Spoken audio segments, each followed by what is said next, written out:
What's going on, guys? Welcome to another episode of Tooned Up, or as we are rebranding, Renegade Animation on the Renegade Pop Culture Podcast Network. My name is Mike. I will be your host for this evening. And wow, we have a big show today. There's a lot of news, plus reviews for Blood of Zeus, the Liberator, the Mighty Ones, and of course, Hulu's reboot of the Animaniacs. But first, I've got my co-captain Cameron here. Howdy, howdy. He's going to take us through the news for the past couple weeks. So Cameron, what do you got? All right, so let's start with some of the more sadder news, just so we can just properly mourn the loss of some big animation heads. The other shoe has dropped for the Ruby Spears production founders because Ken Spears has passed away at the age of 82 from Lewy body dementia. And it's a shame he passed away a few months after his co-partner, Joe Ruby, passed away around the same age, I think. And, you know, they were the ones who founded Ruby Spears Productions, made a lot of animated shows that were similar to Hanna-Barbera because they worked at Hanna-Barbera and they were the ones that invented Scooby-Doo. So it's a shame. Like, rest in peace, man. Another animation giant gone. Now, another sadder death, or not a sadder death. It's a little more close to me. Kirby Morrow, an actor you may have seen on Stargate as Daedalus, or the Daedalus bridge officer. You would also know him as Moroku from the English dub of Inuyasha, and Cyclops from the X-Men Evolution show from around the early 2000s. He unfortunately has passed away. And this is really upsetting because, of course, I grew up with Inuyasha and X-Men Evolution, and he was a very talented voice actor. He was also the Ocean's dub version of Goku from when Ocean dubbed Dragon Ball Z. And it's a shame because he was going to come and reprise his role in the Yashahime dub along with the other original cast members. Well, I'll still enjoy Yashahime, but knowing that he, I guess there's some talks and comments that said he was able to record a few episodes that he appeared in, but, you know, it's a shame. That's a very young age. I mean, that's like a decade or so older than me, so.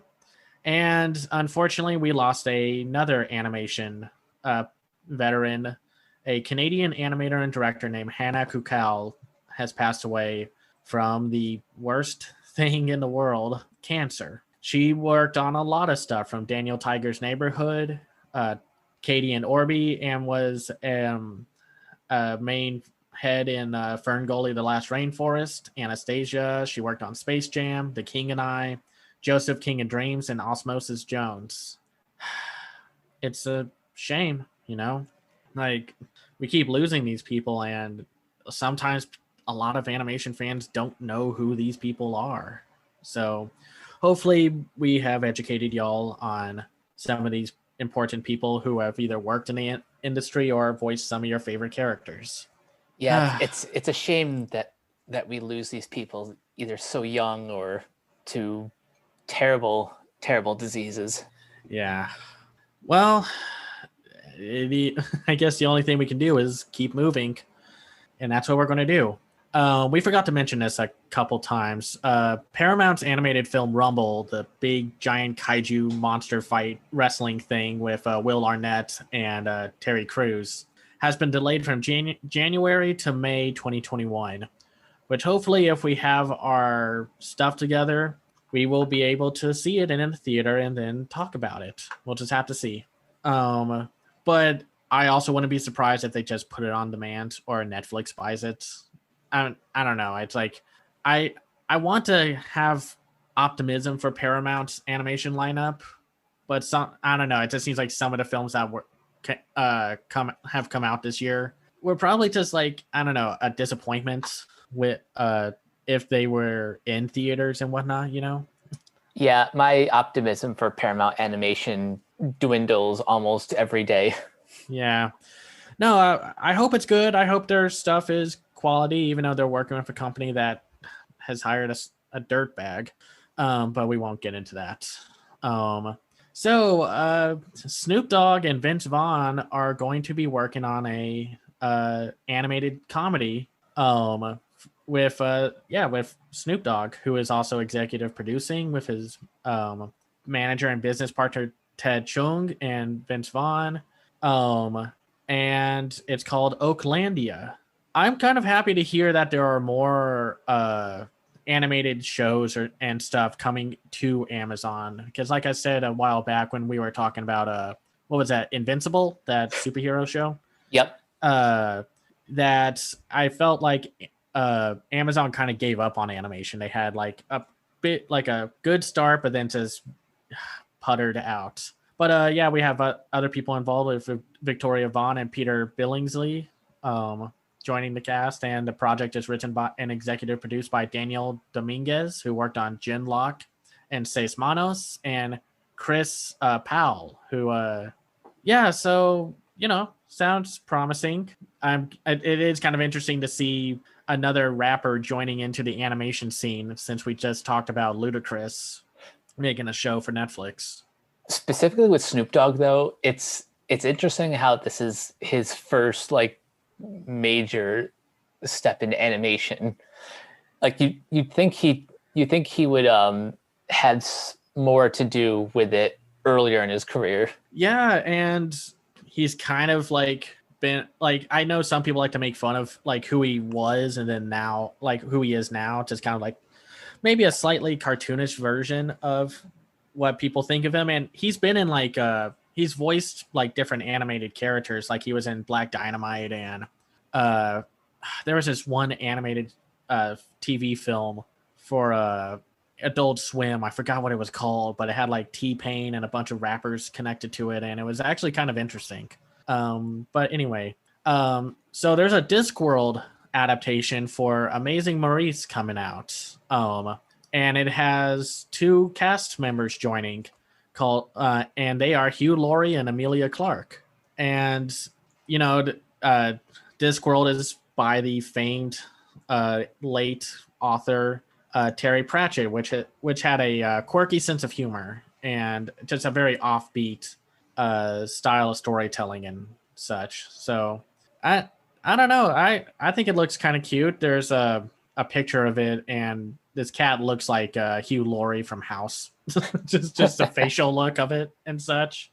It's kind of perfect. Yeah, it is perfect. So if you ever read the newspaper and go to the comics, you might remember Hagar the Horrible. He's getting a new animated comedy series with King Features and the Jim Henson Company working on it. And Eric Zielbrowski is going to write the script.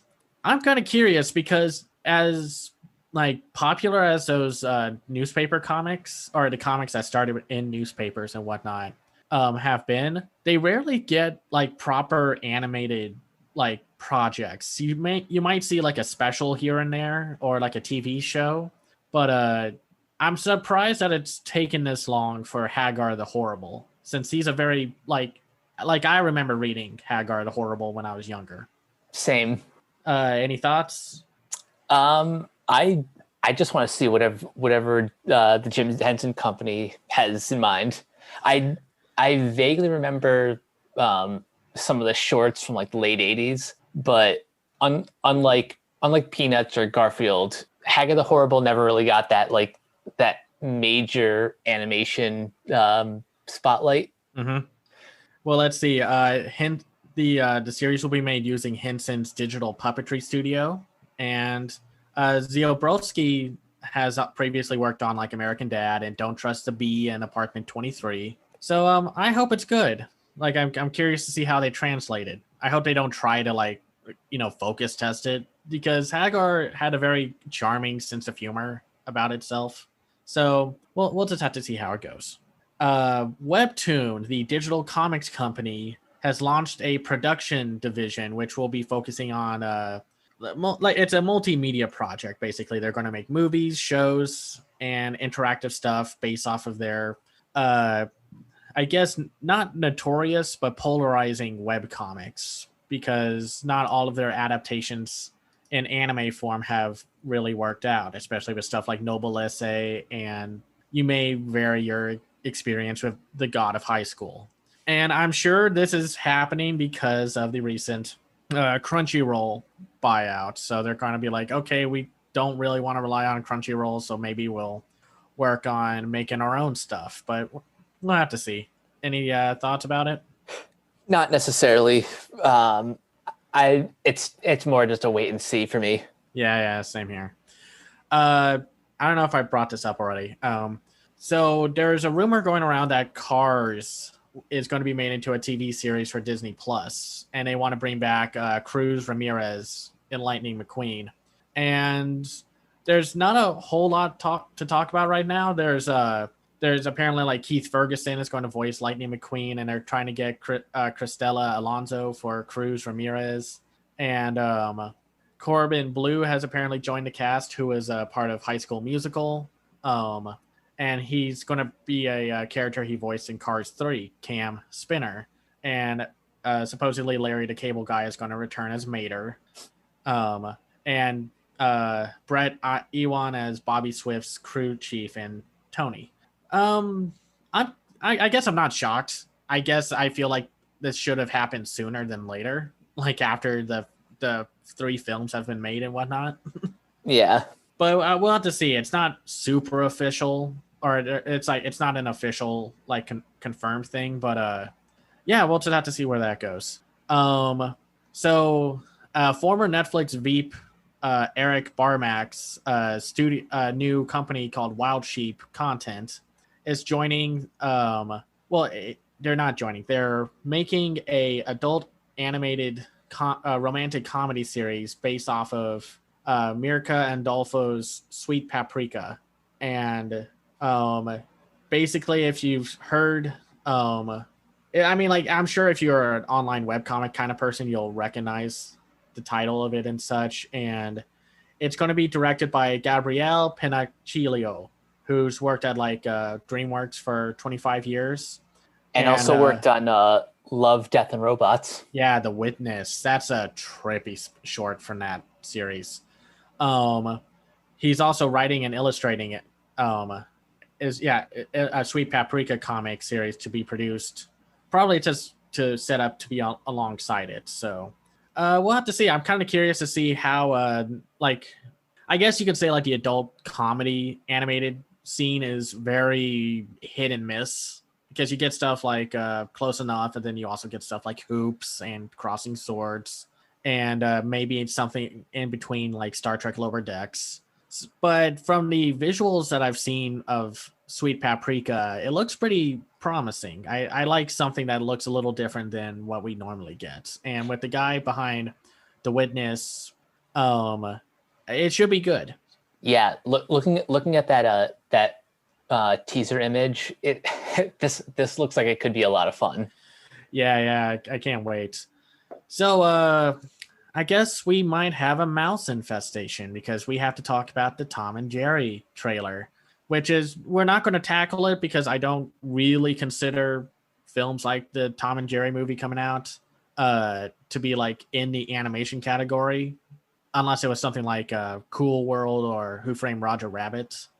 This is more in the line of like the Yogi Bear, and the ilk of that stuff. To be fair though, this was produced by Warner Animation Group, so yeah, it's like right on the line. Yeah, it is. And so the story is about Tom and Jerry going into the big city, and Jerry ends up at a hotel that's owned by Michael Pena. Well, he's the boss of the hotel, and the story will follow Kayla, a new resident employee at the hotel, played by Chloe Grace Moretz, and she enlists Tom to help get Jerry out of there, because it's a Dunstan checks in kind of plot line of like, we got to have the most amazing event at this hotel, and if this does well, and yada yada yada, that kind of thing. Overall, I think the animation for the film looks good. I think it's interesting that they make all the animals animated.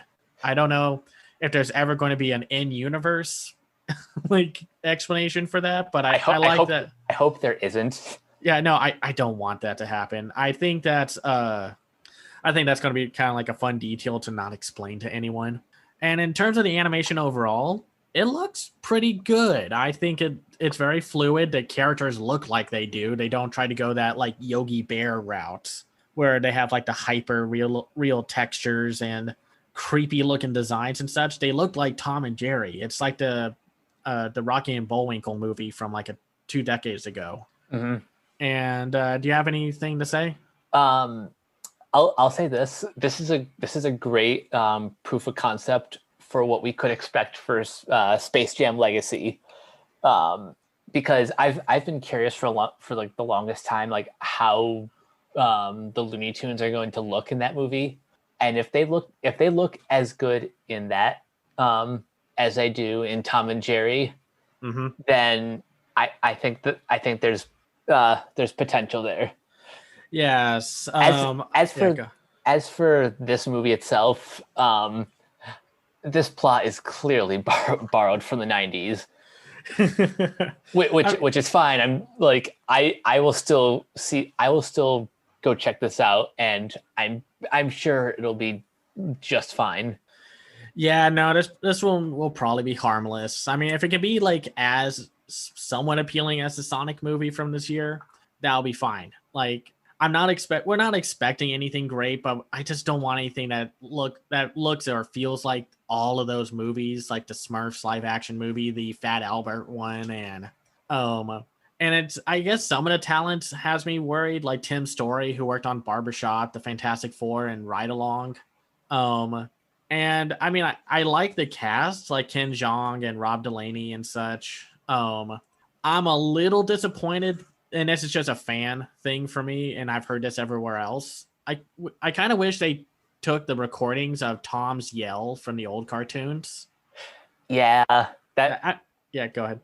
Details like that would have made this like just that much more authentic.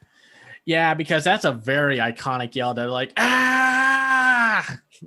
which were I think were like done by like one of either Hanna or Barbera. It was Bill Hanna. Yeah, so yeah, it's like, I mean, because everything else looks fine. The comedy looks pretty solid and whatnot. There were like a few groaner jokes, but if everyone's hopefully on the same wavelength, and it looks like Michael Pena knows exactly what kind of movie this is, along with Ken Jeong. But we'll have to see. I hope it's good. But I also kind of agree with some people saying this should be put on HBO Max. It's like, I don't know if this really needs a theatrical release, but I don't know. What do you think? We'll see. Yeah. If Wonder Woman is getting HBO Max treatment, then this one probably should as well. I'm sorry. It's like you put Wonder Woman on there, but you think Tom and Jerry is the thing to save theaters. If Tenet couldn't save theaters, then Tom and Jerry has no way in Hades a chance. So I'm sorry. I hope it's good. Let's just keep it at that. So we got to get dangerous because Darkwing Duck is getting a reboot. For Disney Plus. I mean, we knew this was going to happen. But so far there's no writer attached to the project, but it will be executive produced by Seth Rogen, Evan Goldberg, James Weaver, and Alex McAtee, Point Grey Pictures. This when I read this was a record scratching moment for me. for two reasons. One, okay, yeah, sure. We knew a Darkwing Duck reboot was inevitable after the hour-long DuckTales special. Yeah. I had a feeling that it would end up on Disney Plus because we know that Disney is focusing their resources on streaming. Right. But Seth Rogen and Evan Goldberg? This is the news that I'm like, wait, what? Yeah. Yeah, no, that's a shocking pair of that's a like cast of names to attached to something like Darkwing Duck.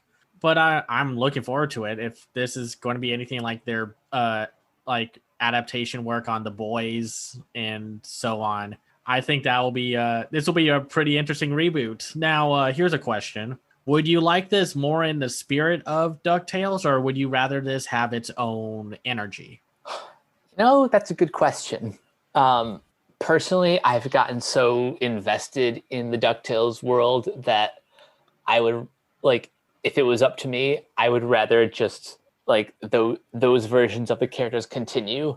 But but if Rogan and Goldberg have their own take on the character and they just happen to be using the same voice casts, then more power to them.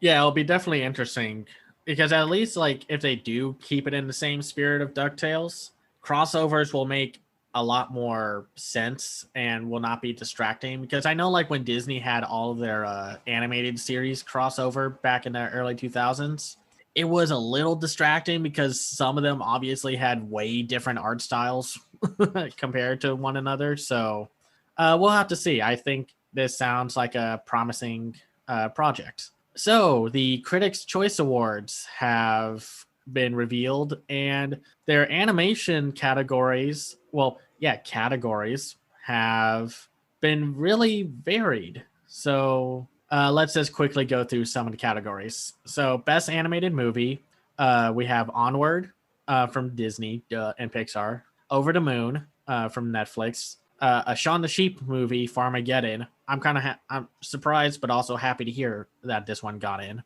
For Netflix, Soul for Disney Plus, The Willoughbys. I'm happy about that one getting in also. Same. And Wolfwalkers, which unless Soul is like the best thing ever, I want Wolfwalkers to win.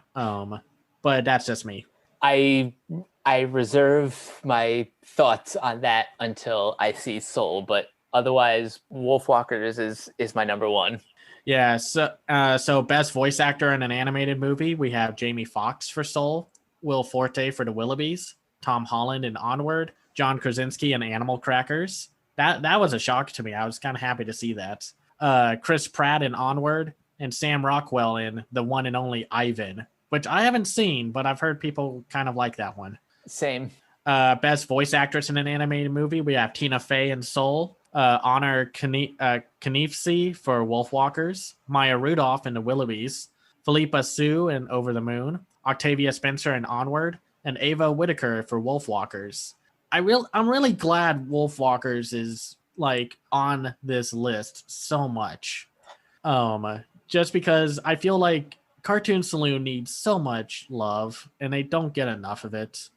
So I'm happy Wolfwalkers, and maybe it's just because of all of what's going on in 2020 is helping it. I'm really hoping that that it's streaming on Apple TV Plus gives it more of a signal boost. Yeah, and I hope, and people, you have to watch it on Apple Plus. Seriously, don't pirate it, don't torrent it, watch it on the service. The service is only $4.99. Just use up a free week and just watch it. Like, seriously, sorry. And in the best superhero movie category, we have Superman, Man of Tomorrow. Ooh. Yeah. And let's see here. Best science fiction, nothing there. Best animated series, we have Archer, BoJack Horseman, Big Mouth, Central Park, Harley Quinn, Rick and Morty, and Star Trek Lower Decks. So where the hell is Kippo and the Age of Wonder Beast and Close Enough?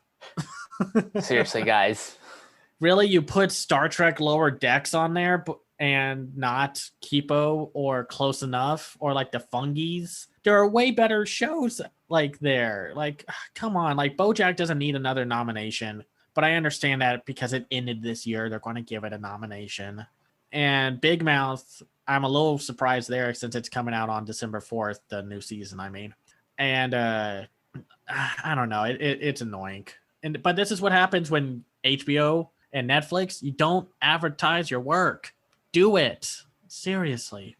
Anyway, best voice actor in an animated series, we have Will Arnett for BoJack Horseman, H. John Benjamin in Archer, Nick Kroll for Big Mouth, John Mulaney in Big Mouth, Jack Quaid in Star Trek Lower Decks, Justin Roiland for Rick and Morty, JB Smoove for Harley Quinn. I like that nomination, honestly, because JB Smoove is a great part of Harley Quinn. If Billy Porter wasn't already cast as Audrey 2 in the Little Shop of Horrors remake, I would have wanted JB Smoove in that role. Seriously. And that sounds like a great casting for the remake because Billy Porter is amazing. Best voice actress in an animated series, we have Kaylee Kuso for Harley Quinn, Tawny Newsome for Star Trek Lower Decks, again with that show, Maya Rudolph for Big Mouth, Amy Sedaris for BoJack Horseman, Aisha Tyler for Archer, and Jessica Walter for Archer. Let's see. And that is it for animated stuff. Overall, I'm pretty happy with the nominees. Of course, I didn't make it subtle that I wish some of them were not nominated, but whatever. I don't control what the Critics' Choice Awards chooses. I'm usually a bigger fan of the Critics' Choice than most other award shows, but in terms of animation this year, my eyes are laser focused on the Annies for this year. Yeah, that's where I'm going to see. I'm going to be really curious to see how that one goes. So the Gorillaz, the indie pop sensation, is getting a Netflix movie, and I think this is on top of them getting another TV series, but this is also coming off of the recent release of their Song Machine Season 1 CD, which I listened to a few of those tunes tonight, and it's great. I mean, I love Gorillaz, so I'm a huge fan. Any thoughts about this announcement that we're getting a Gorillaz movie? My only question is, how come it's taken so long? Like the Gorillaz have been around for at least 20 years. Yeah, since the 90s or early 2000s. 98. So yeah, like 22 years. Yeah. You'd think they'd have more more auxiliary media outside of music. Yeah, outside of like the music videos. Yeah, and there are some multimedia things, like when they put out the Now, which was like 2 years ago or so, which is a fantastic CD. They had Ace from the Gang Green Gang from Powerpuff Girls there because of some in-story universe reason. And then Noodle was did some kind of promoting for like a sports car company. And I guess my only question is, how do you make a movie about the Gorillaz? They have their own weird, confusing, complicated internal universe. And I don't know what exactly you could do unless you do like an Interstellar 555 or whatever that adaptation of the Daft Punk Discovery album was. Probably a good idea. Or like a Fantasia kind of thing. And because that was a big thing about the Gorillaz. It's an animated band, and it's a really weird one at that. So I'm curious to see how this goes. So another animated movie is coming out called Fireheart, set in New York in the Roaring 20s. Tells the story of a young girl aspiring to be the world's first female firefighter who, refusing to let others define her, heroically fights for her dream. Kenneth Branagh and Olivia Cooke have joined the cast alongside Laurie Holden and William Shatner. And it's going to be produced by Maine Journey, who worked on Leap, Anton, who worked on like Paddington and his Dark Materials, and Caramel Films, with a completion next year. That's kind of interesting. You don't see a lot of firefighter like media there, and I don't know if it's because it turns into a little propagandistic, I guess, but I know that one firefighter film with Miles Teller and Kurt Russell was popular a few years ago. Only the Brave. Yeah, Only the Brave. And I know there's like a super popular Chinese firefighter film also.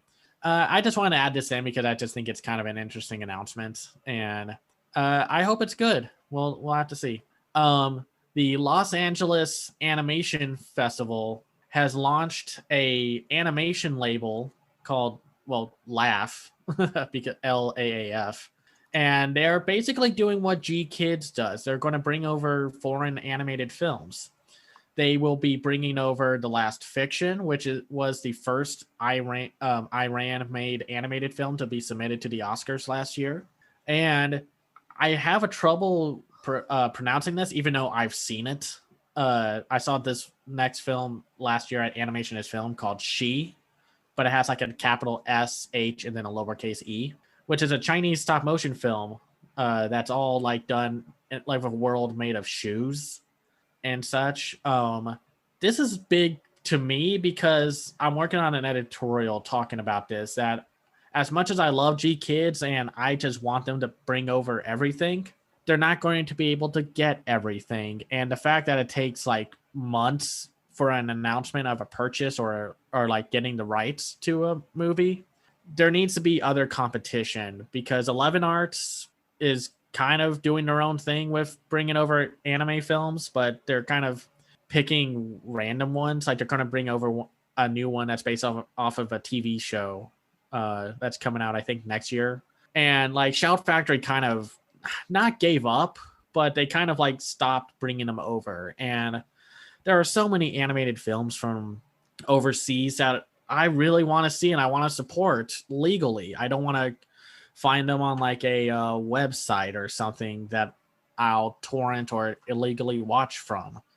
And yeah, that's just how I feel. Any thoughts? Yeah, we need more companies like G Kids or Laugh to pretty much pick up the slack, because Hollywood is one market. There are films made all over the world, and we can't just rely on like the same 2 or 3 distributors to buy up like everything. Yeah, it's like I'm still waiting for G Kids or someone to bring over Calamity. So or the nose or the nose. Like there's a lot of great stuff, and I don't even care if I end up not liking the movie. I just want to be able to see it and support it with my own like opinion and whatnot. So yeah, so we'll be tackling The Last Fiction and She, along with Kill It and Leave Town and Bombay Rose on the next episode in a few weeks. So there's that. Now we have 2 more news announcements, but this next one is more of a supposed, suggested rumor kind of thing right now. Recently, the writer and producer Marley Halpern Grazer, who worked on like Thundercats Roar, Aquaman King of Atlantis, Batman vs. Teenage Mutant Ninja Turtles, and co-created Right Now Kapow, basically hinted at Twitter when they're that Thundercats Roar may have been canceled. Not officially canceled, but all the episodes have been made.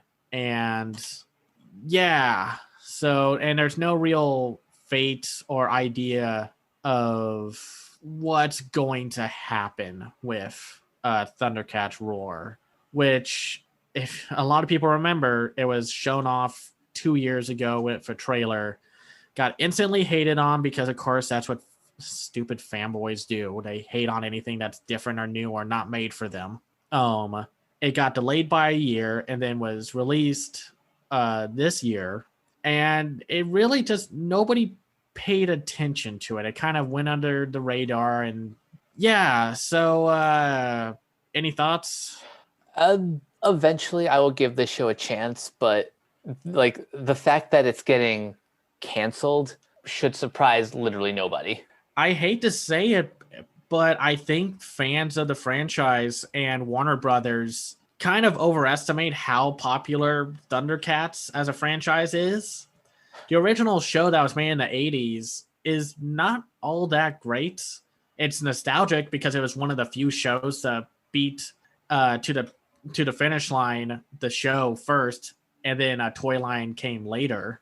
But it was also just not a great show. Like, for example, there was an absurd episode where Lion-O needed to get this one thing, but he had to arm wrestle a caveman to get it. And it's like, and then there's, of course, that infamous video that went online with the blooper outtakes where all the voice actors were like staying in character, but then they're just like, what the heck does this even mean? So it's like, I don't know. I just don't think the original Thundercats is a show worth dying on a hill on. And I know a lot of people kind of called me to action and say, well, what about the 2011 show? The 2011 show is better, but on top of other shenanigans that went on behind the scenes and maybe coming out at the wrong place at the wrong time where animation action cartoons were just dying left and right back in 2010 and 2011, nobody watched the show. So you say it's good now, but you weren't there to support it back then. And it ended on a really sour note for me because it's like there was this underlying like romantic triangle happening between Lion-O, Chitara, and Tigra. And it was just not the most interesting thing. But there were like a few good episodes. And the animation was great. But it was also like a show that was trying to be Avatar: The Last Airbender. Oh yeah, back when animation was less subtle about trying to capture that magic. Yeah, and not to say like, I mean, I would love if they made a second season just to not end it on such a bad note, especially with Panthro losing both of his arms in the final episode of the 2011 show. And no offense, but I think a lot of people who hate Thundercats Roar have never actually watched it. And big shock, a bunch of trolls prejudge a show before it aired and then don't watch it but hate on it anyway because that's what they do. Like, it's a fine show. The Thundercats Roar is okay. It's nothing amazing. It's nothing outstanding, but it had some pretty great animation put into it. It's very stylized and like bombastic. It's really cool looking, but it's also really frantic and hyperactive. And it doesn't really, as far as I've been watching it, it doesn't really know what kind of tone it wants to go for. Mostly comedic, but I don't know. It's like it's such a harmless show, but everyone is just like it was just like, man, this show should have died because it was not made for me. Man. Like I hate those people. I hate them so much. Not everything is made for you or supposed to be made for you. Sorry. No, it's okay. I agree with a lot of that in terms of animation fans who can be, to put it lightly, entitled. Like the show was not made for you. It was made for like a slightly different audience. And so what if it was trying to maybe be like Teen Titans Go? That show fueled itself by hate watchers, and you know that's why it's still around, because people keep hating on it, but they keep watching it. Hate watching doesn't do anything. It doesn't solve anything. Plus, I think what killed Thundercats Roar more than anything was the fact that it got delayed by a year, and of course the AT&T buyout.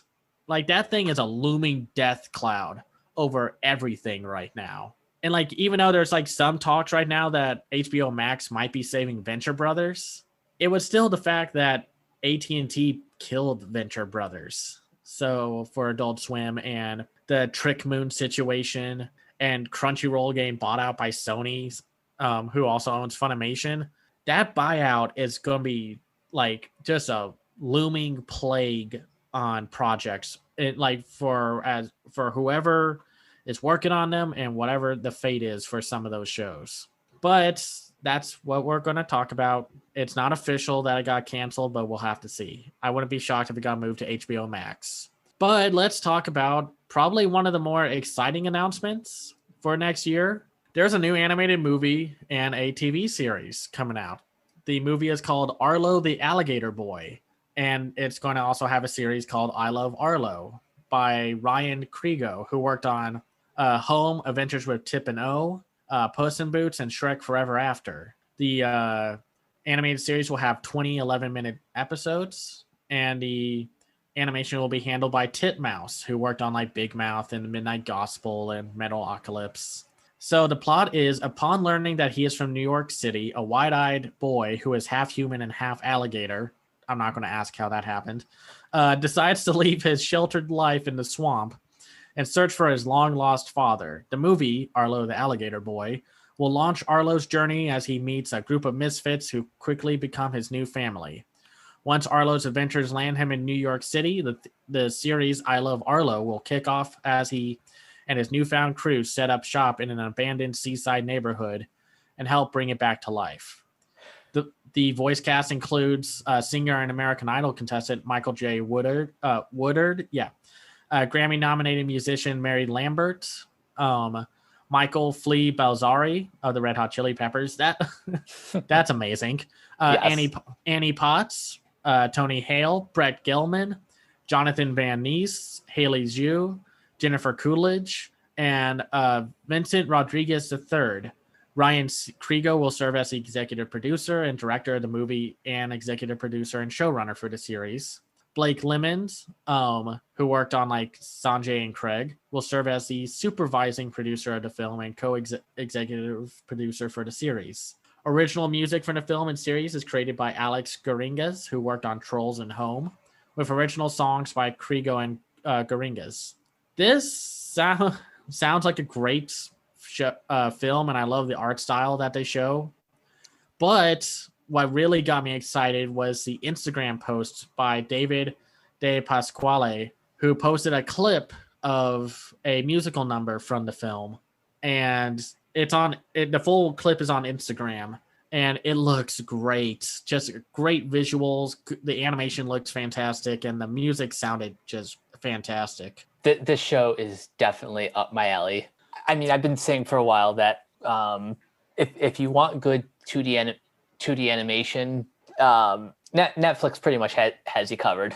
Yeah, but also that this is a musical film that's immediately followed by a series means more time we get to spend with these characters. Yeah.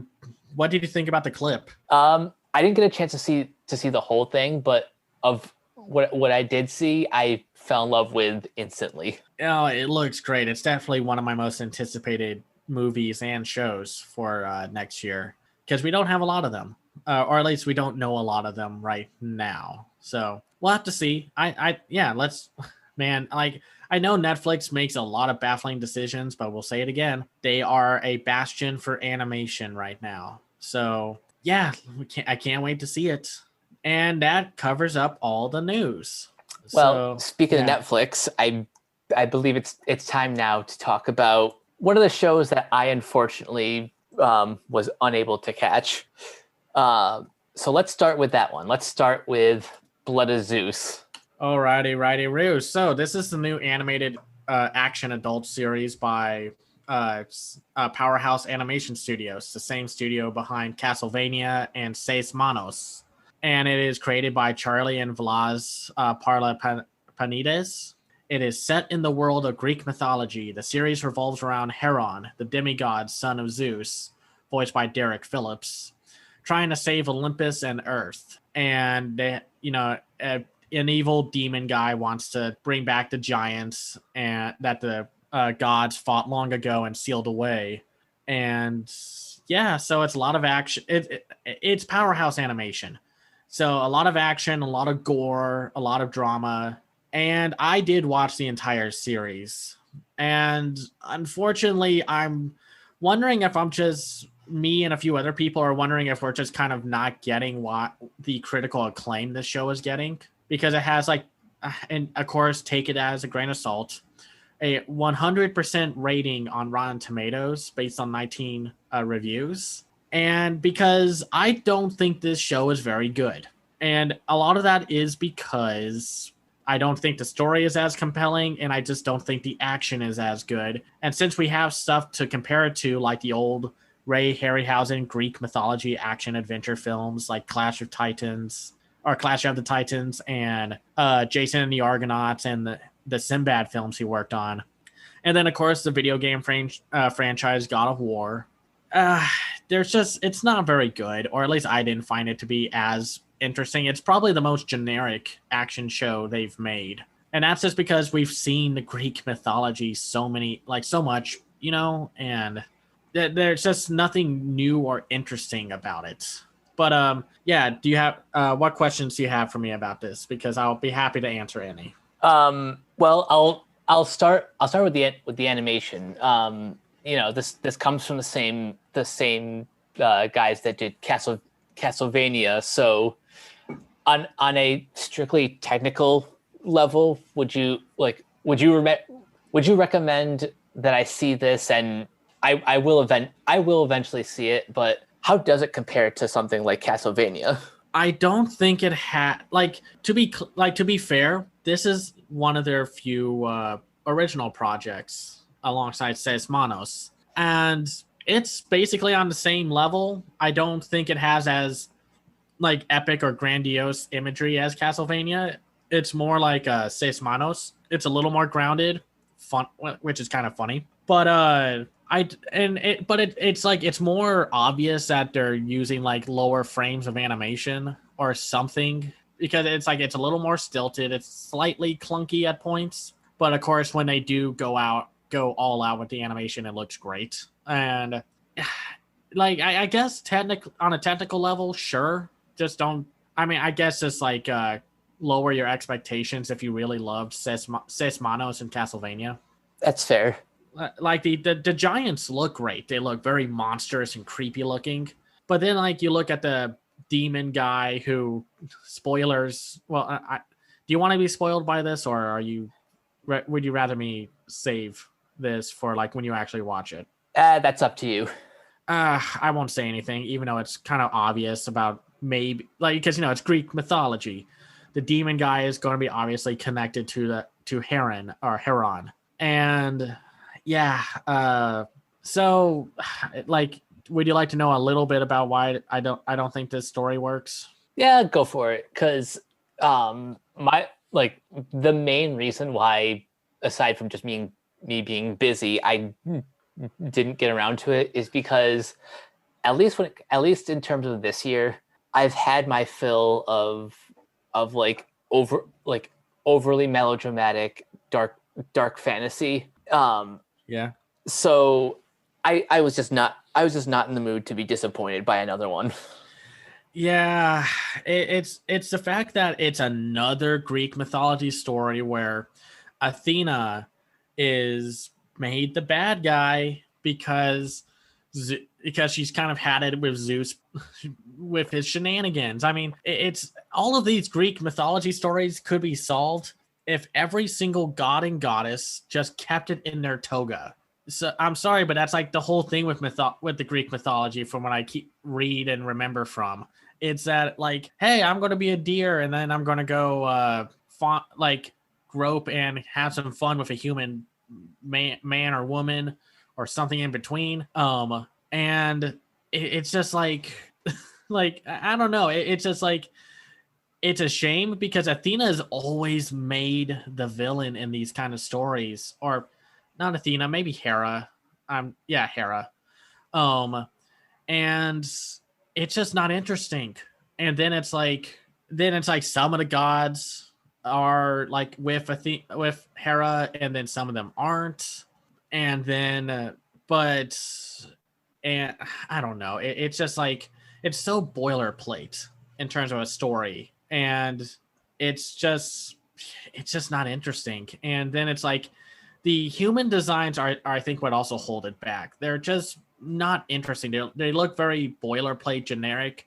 They kind of look like something from that Legend of Hercules film from a few years ago. That it was like that Hercules film that came out the same year as the Dwayne Johnson Hercules movie that came out. Oh yeah, and it looks like someone took characters from like one of the 300 movies and traced over them, and they said, "This is what Ares looks like. This is what Hades looks like." And for a mythology that's about as horny as possible, there is not a whole lot of LGBT representation, even though that was like a huge thing. Men sleeping with men, women sleeping with women, men sleeping with both men and women and whatnot. Like, it's very macho, very straight coded.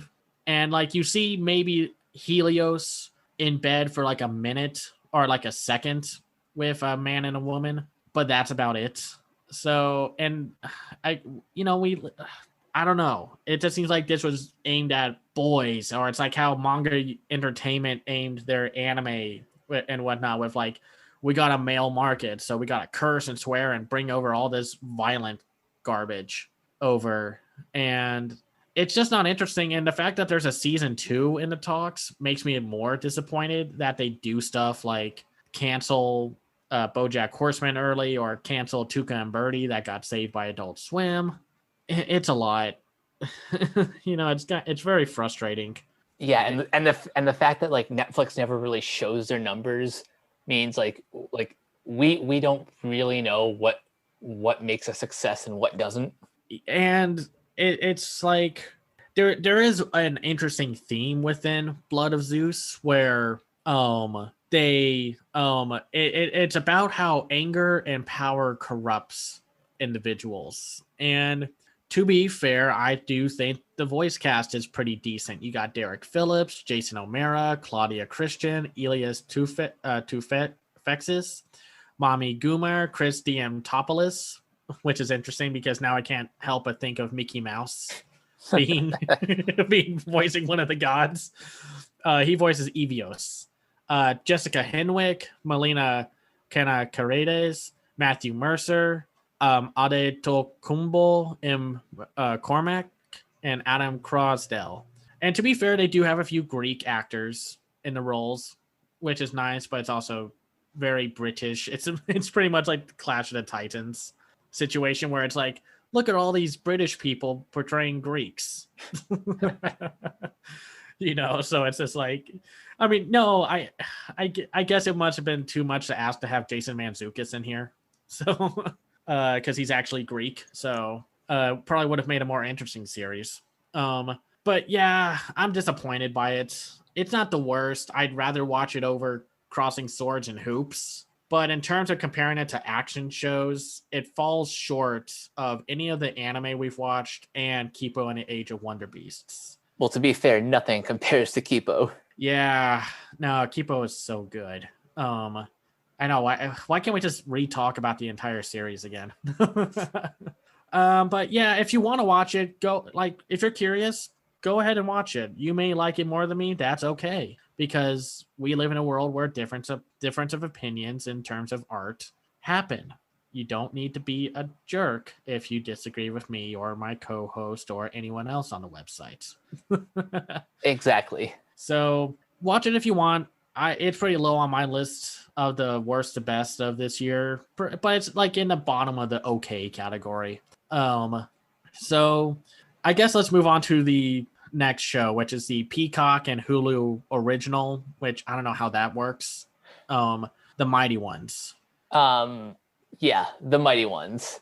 I'm trying to see if I can even find a synopsis, but here, I got it. So this new comedy show is made by Sunil Hall and Lynn Naylor. The hilarious adventures of a group of creatures, a twig, a pebble, a leaf, and a strawberry, who live in an unkempt backyard belonging to a trio of equally unkempt humans whom they mistake for gods.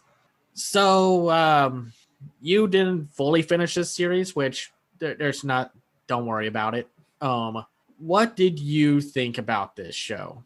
I'll be completely honest. I just wasn't feeling it. Maybe it's just because I'm just a little bit tired. Wasn't really able to focus much, but like that also shouldn't be an excuse for a series, especially a comedy from DreamWorks, not being able to fully grab my attention. Yeah, no, I thought this one was okay. Nothing great, but nothing terrible.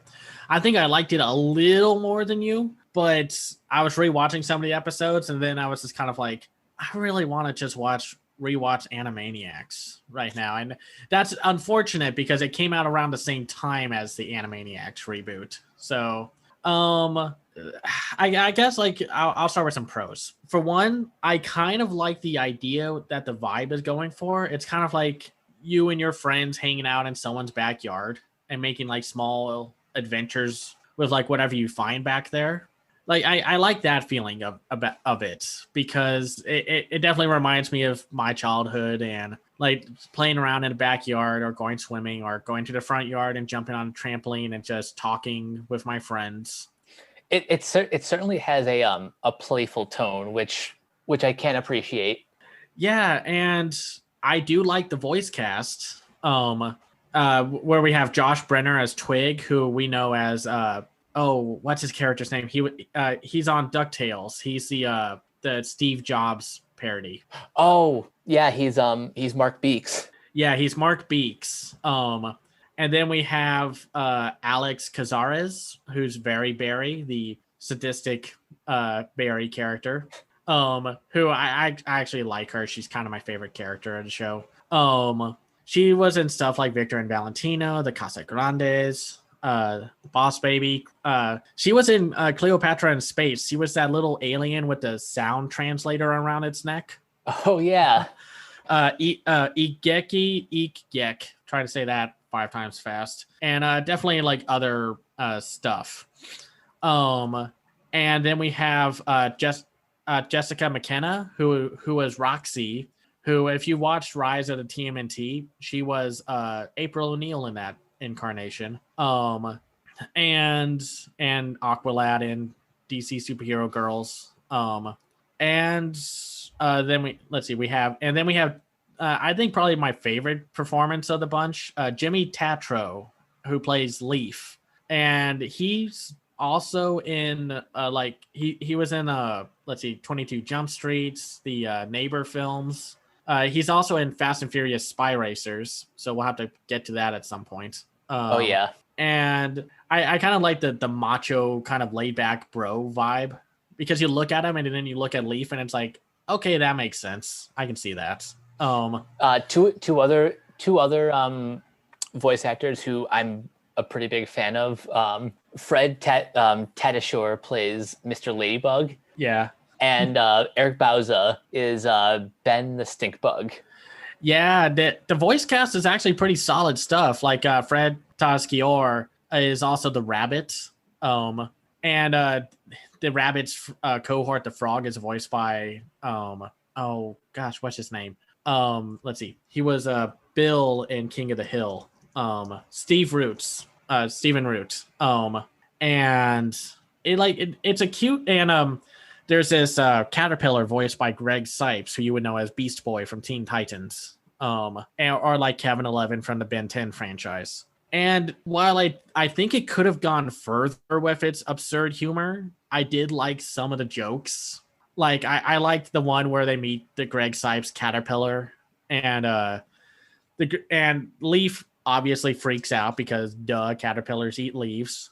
But then the Greg Sipes caterpillar is like, no man, I used to eat leaves. And then it would like smash cut to a like heavy rock sound and screaming with a live action caterpillar eating a leaf. And then it would be like, and he'd do that like 3 times, where it's like, I used to eat thousands of leaves. And then it does that jump smash cut again. And it's like, yeah, I just abolished thousands of them. And it does that jump cut again. And like throughout the whole episode, Leaf accidentally keeps like instigating the caterpillar. Like the caterpillar doesn't want to eat him, but you know, nature. Mm-hmm. And there are some funny moments, like in the first episode where Wildberry kind of gets disappointed that they're just playing a game in the first episode segment instead of getting turned to mulch. She walks away, she's like, why are you wasting my time then?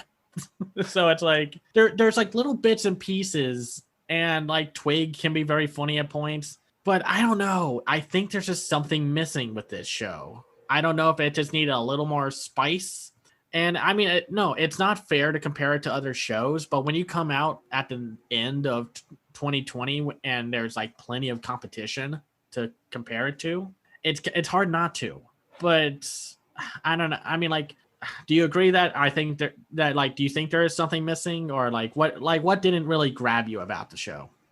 It's hard to really put into words. I guess I think maybe just the core premise seems a little bit too out there. Like at least a show like The Fungies is more, it's a little bit more focused, even though that is also that show is also absurdist, but it's rooted in like a very specific sort of like that has a more specific throwback to like shows like the Smurfs or the Snort. Yeah.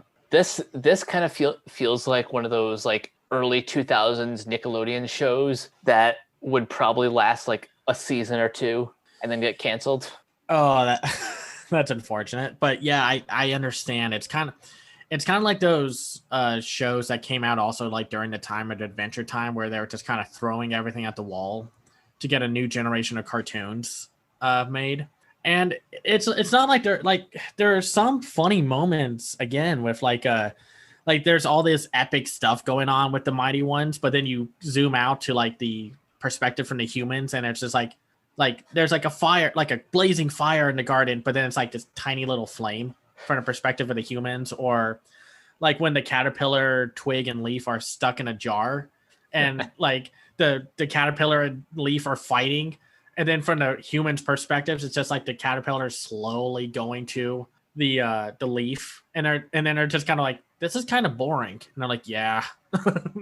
I will say one of my favorite episodes so far is the Eternal Day with the where like the teenagers put up these sun lamps to, I guess, prevent their grill from being stolen, and yet Roxy kind of turns into this like kind of like this like Conan slash oh yeah, with the cool comic book art style change and whatnot.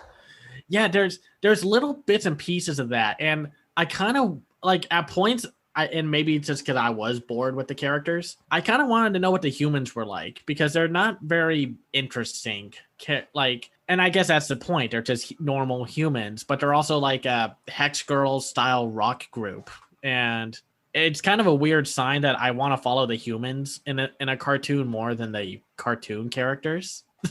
Yeah, I think that's kind of the problem too. Like we don't see enough of them for the humans to matter yet. Yet because like the intro is so short, it feels like they have more importance, I guess. I actually like the opening theme song. The opening itself is great. Yeah, and but yeah, they really don't have that much importance to the overall story, and I don't know if this is going to have a second season. They haven't really talked about it, or this could be one of those weird DreamWorks release strategies where they're like, we'll get a second season like 2 months from now, you know. But yeah, and I guess this is my question: why is this on 2 different streaming services? Like, that's actually a good question. I imagine there's some sort of deal that Peacock and Hulu made, because the other 2 series that they share are like that Madagascar prequel, yeah, and Trolls Trolltopia. Yeah, I guess that is, and I just don't want to assume that it's like maybe Peacock is not going to last much longer, because I guess to me, if I was comparing streaming services, Peacock is just not as impressive with its original content. I'm just kind of okay on Cleopatra in Space, but that's about it. A little bit of breaking news, but there were 6 episodes that were released on Peacock over the weekend, so we can cover that during a catch-up episode. Yeah, I'll be down for that, because Cleopatra in Space is a little more interesting than the Mighty Ones. Agreed. And no, I'm disappointed. I'm sorry that it sounds like we're kind of negative. I'll say this though: I'd rather watch this than Tig and Seek, and I rather watch this. Well, maybe it's on the same level of Tig and Seek. I have to kind of think about it. I don't know. It's not the worst. It's just kind of in the middle. Nothing super impressive.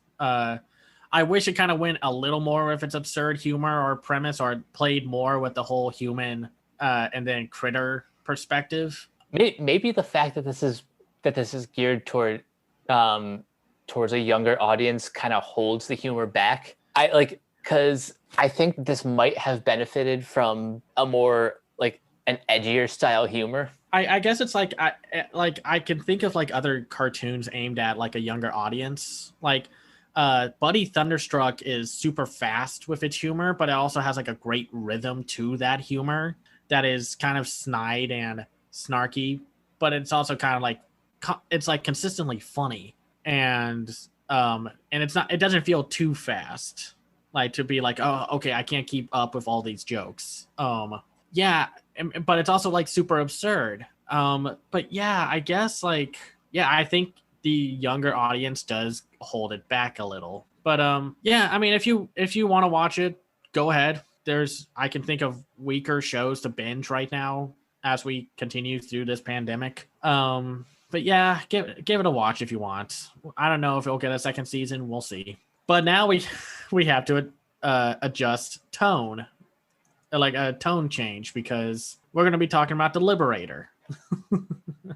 Yep. So the like- Liberator is an animated war drama miniseries created by Jeb Stewart and based on the novel The Liberator: One World War II Soldier's 500-Day Odyssey by Alex Kershaw.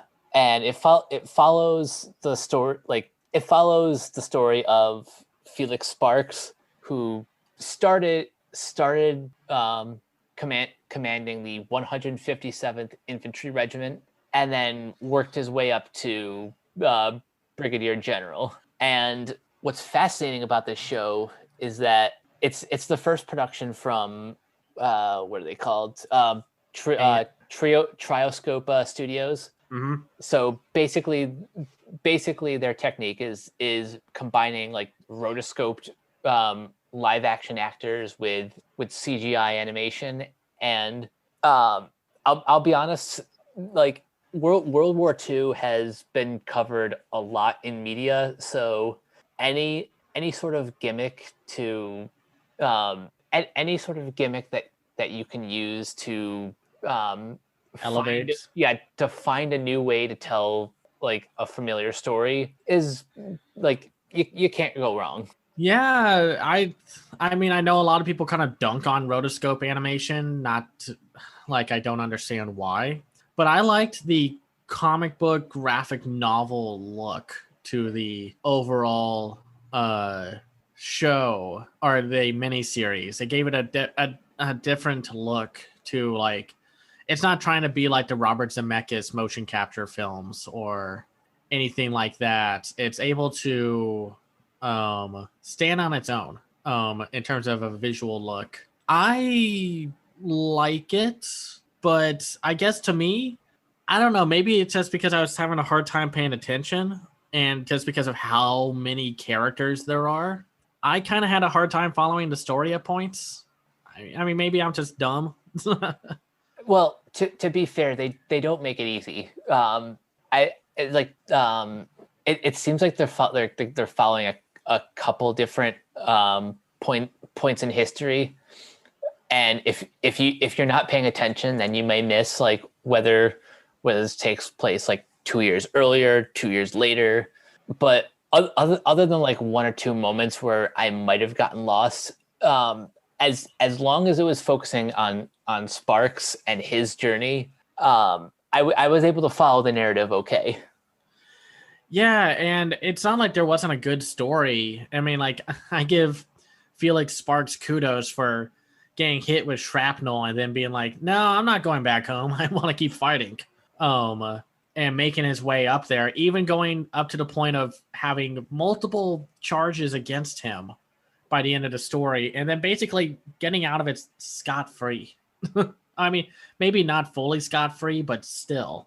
And I liked different story beats. Like, I liked that there was a literal father and son duo, and I liked their chemistry because it was kind of interesting to hear the dad be like, my wife wouldn't approve of this, but she's not around anymore, and I don't want my son hear about my son from a letter, so I'm going to be here with him.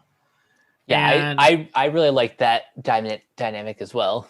And to the show's credit, the story does involve a lot of Mexican Americans and Native American soldiers, and they do get like Hispanic actors and Native American actors for those roles. They don't try to whitewash or anything, like, you know, with the motion capture and the acting and whatnot. Which is great because, you know, that could easily happen, and that's happened before where it's like, we need a Native American in this 1970s horror film. Oh, well, how about this Italian guy who can play a Native American? It's like, I guess okay. One of the one of the good things about this animation technique is like you're kind of forced to cast like the authentic ethnicities for these actors.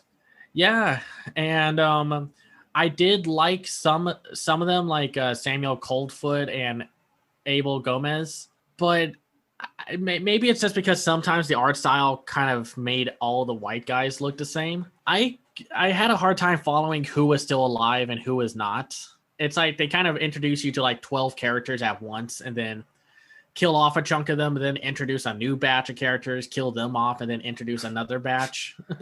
But that's just me. Like, I don't know. It's like I said, I had a hard time kind of following who was who and who was still around.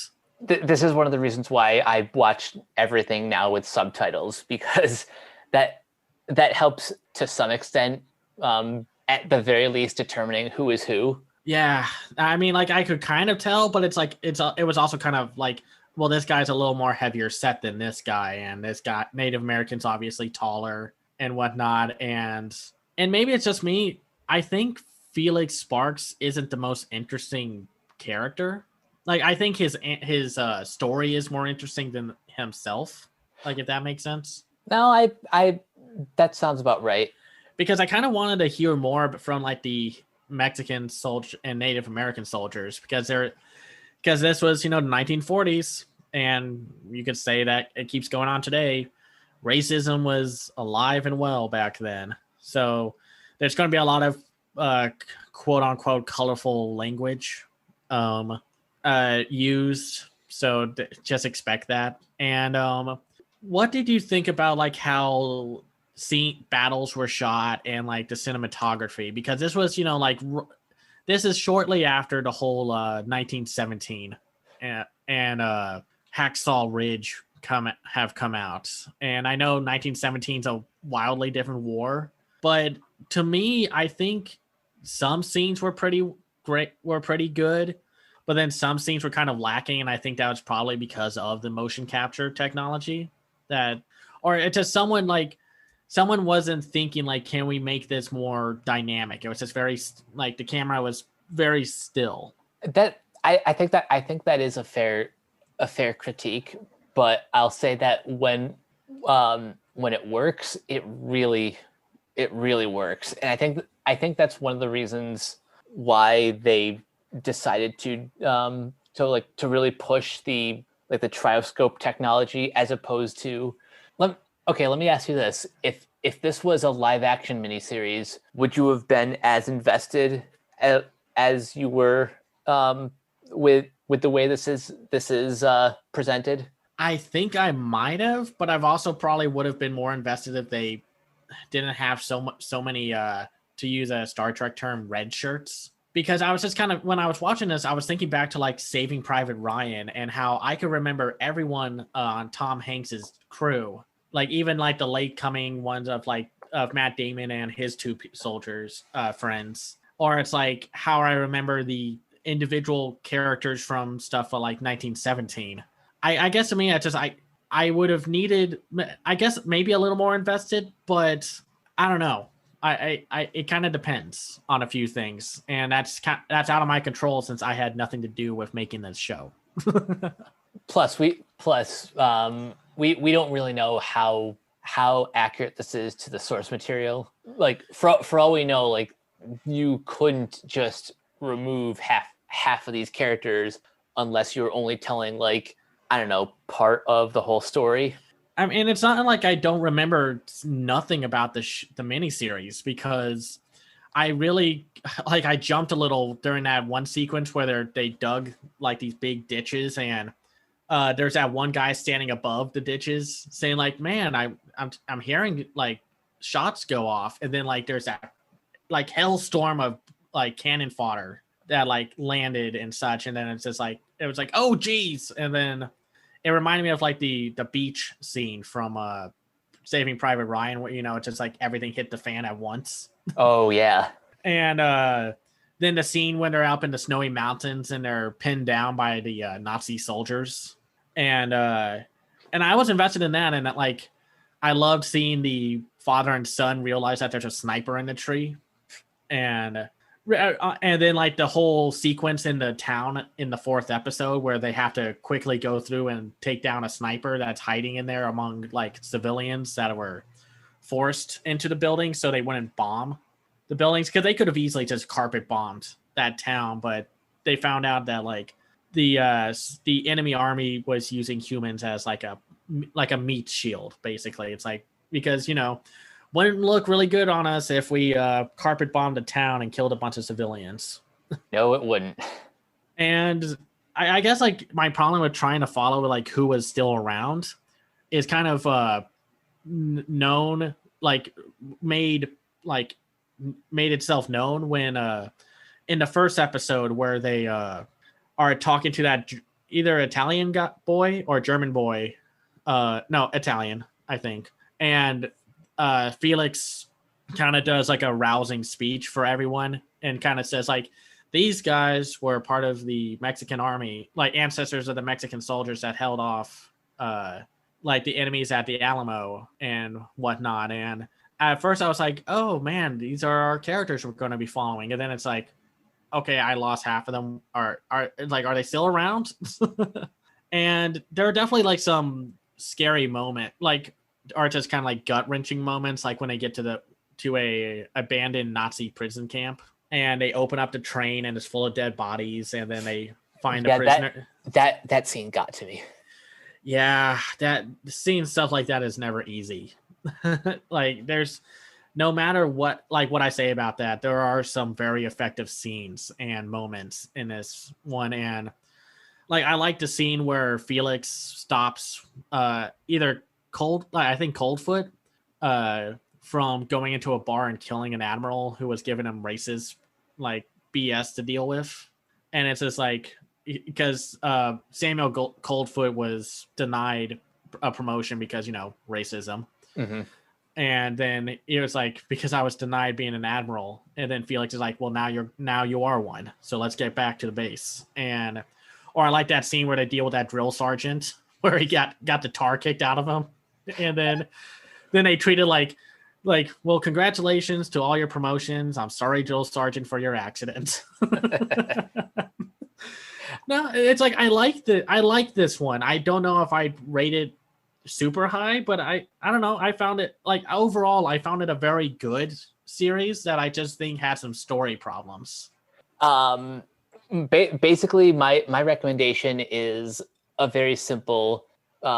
Should you watch the series? The answer is yes. I think this might, barring a few F-bombs, I think this is one that should be shown in classrooms. If you want like a nice straightforward telling of these heroes in World War II. Yeah. No, I agree. I definitely recommend it if you want to look at some World War II stuff. I mean, it doesn't have anything that is on the level of that running sequence in 1917 at the end, where the main character is just rushing across the beach as everyone is charging. But I do think it has a good story, and or a good enough story to follow. And I wish that some of the characters were a little more fleshed out. But in general, there is a scene in the 4th episode of someone getting hanged. So warning about that, because that stuff is also very hard to watch. But yeah, if you're interested, watch it. It's pretty solid. But it's time for Animaniacs. So let's get started. You start us off, Mike. Okay, so this is the 22-year later revival of the Warner Brothers and their Warner sister. And in the very first episode, you see the clip that they showed at New York Comic Con with Spielberg and the cast of Jurassic Park witnessing the revival of Yakko, Wakko, and Dot. And I love how that is like the first thing that we see. Yeah.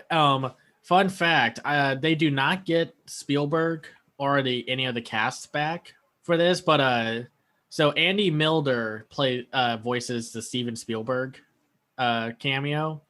Ellie Sadler is voiced by Abby Trott. Alan Grant is voiced by Keith Ferguson, and Ian Malcolm is voiced by Maurice Lamar, and the Hulu lawyer is voiced by Rob Paulson. Those are great like we said this back when we talked about the clip. Those are really good impressions. Like we said, we kind of talked about like, is that Spielberg or is that not him? When you have to ask, that's when you know that those actors did a good job. Yeah, but enough about that. Yeah. Let's talk about the rest of that episode first, and then we'll talk about the rest of the series. Yeah, there's definitely a few topics I want to go over, like not debate topics, but or I guess debate topics, but yeah, let's start with the first episode. So they've returned and they've used their first lines very well, pointing out how the first line's very important. Of course, Dot gets the best line. 22 years and I'm still a knockout. And we do see some returning characters like Ralph the Guard, who, of course, Frank Welker reprises his role as. But we are also introduced to a new head of Warner Brothers, Nora Rita Norita, voiced by Stephanie Cajeda.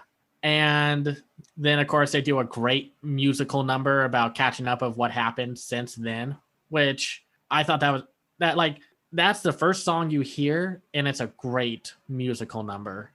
Mm-hmm. And I love the whole meta joke of like when they, of course, they get to the President Trump thing, and I think that's a great little joke that they do with him. And he's like, well, I don't know what happened. Like, I don't even know if we still have Trump by now. This is being written back in 2018. So they just take wild guesses. One of the guesses is shockingly accurate. It's just a moment where they're all indoors with masks on. Yeah. Yeah, a certain climate disaster happened. So but yeah, I think for our first section, that was very good. I mean, granted, and we'll talk a little bit more about this with the new characters.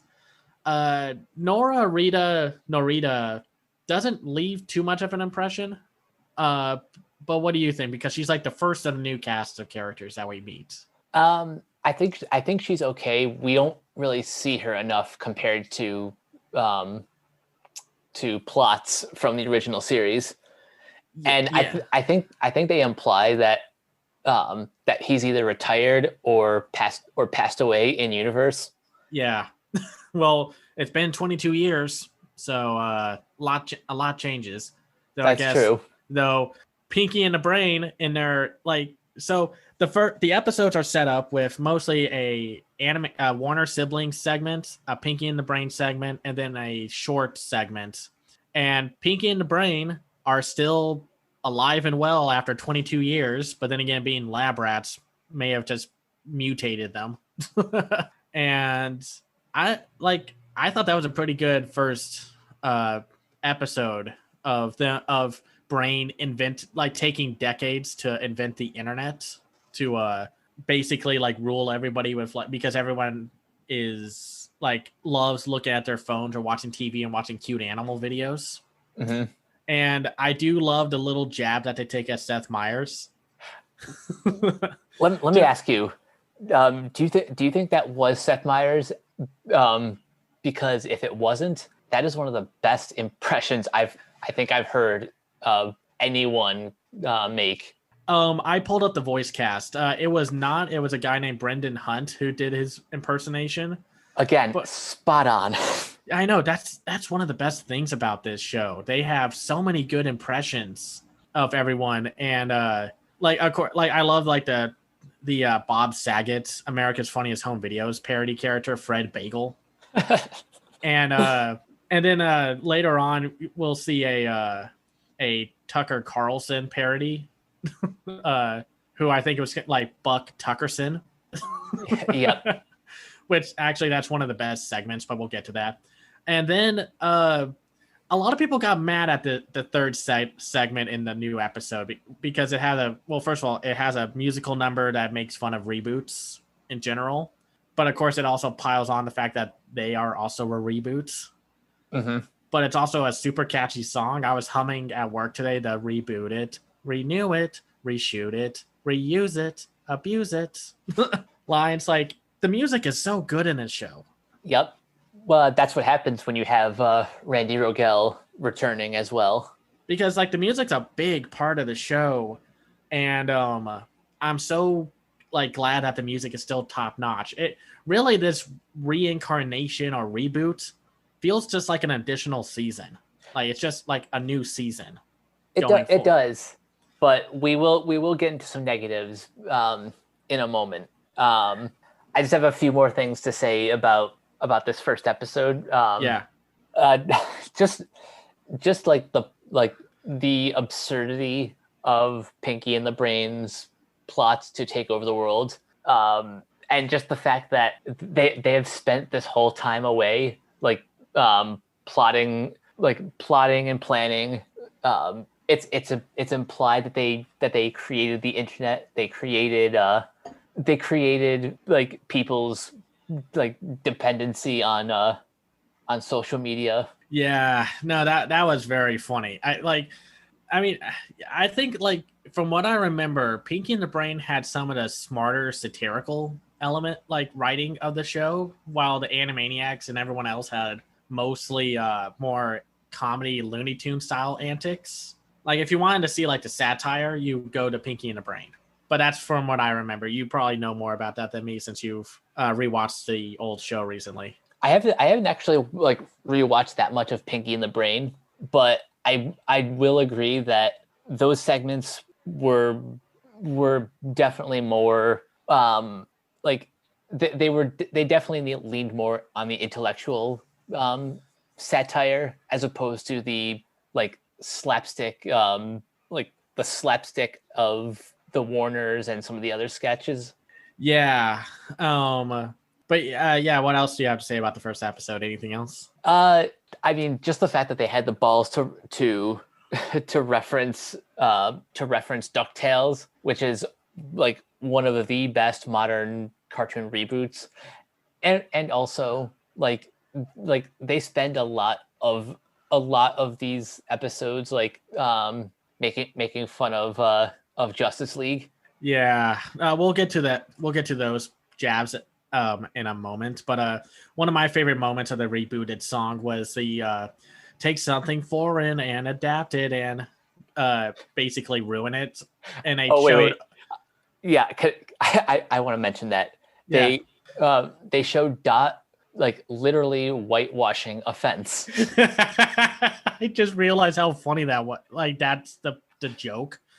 And then they show a poster of Old Boy from the Old Boy remake that had Josh Brolin. Josh Brolin, and it was awful. And it was like because the original movie is amazing. And I do love like granted, yes, this came out a little late because some of the reboots have died again, but I do love. It's still a catchy song though, and it's still the point is that Hollywood will go the easier route to instead of trying to risk and invest into something new, they'd rather keep regurgitating everything that's been familiar in the past has worked for them.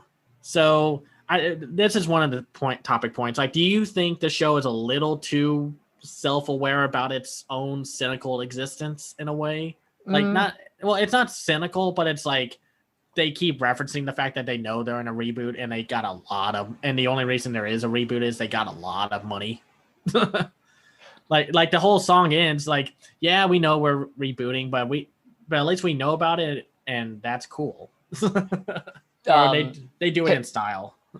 To answer your question, I will address the elephant in the room that none of the original writers outside of Randy Rogel, who came back to write new original songs, but like Tom Ruegger, Sherry Stoner, Paul Rugg, none of the original writers were asked to return to this reboot. So that like that like their absence is felt in the writing. That's probably one of the reasons why most, if not all, of the original supporting cast was scrapped, save for episode 5, which we'll get to in a minute. Yeah.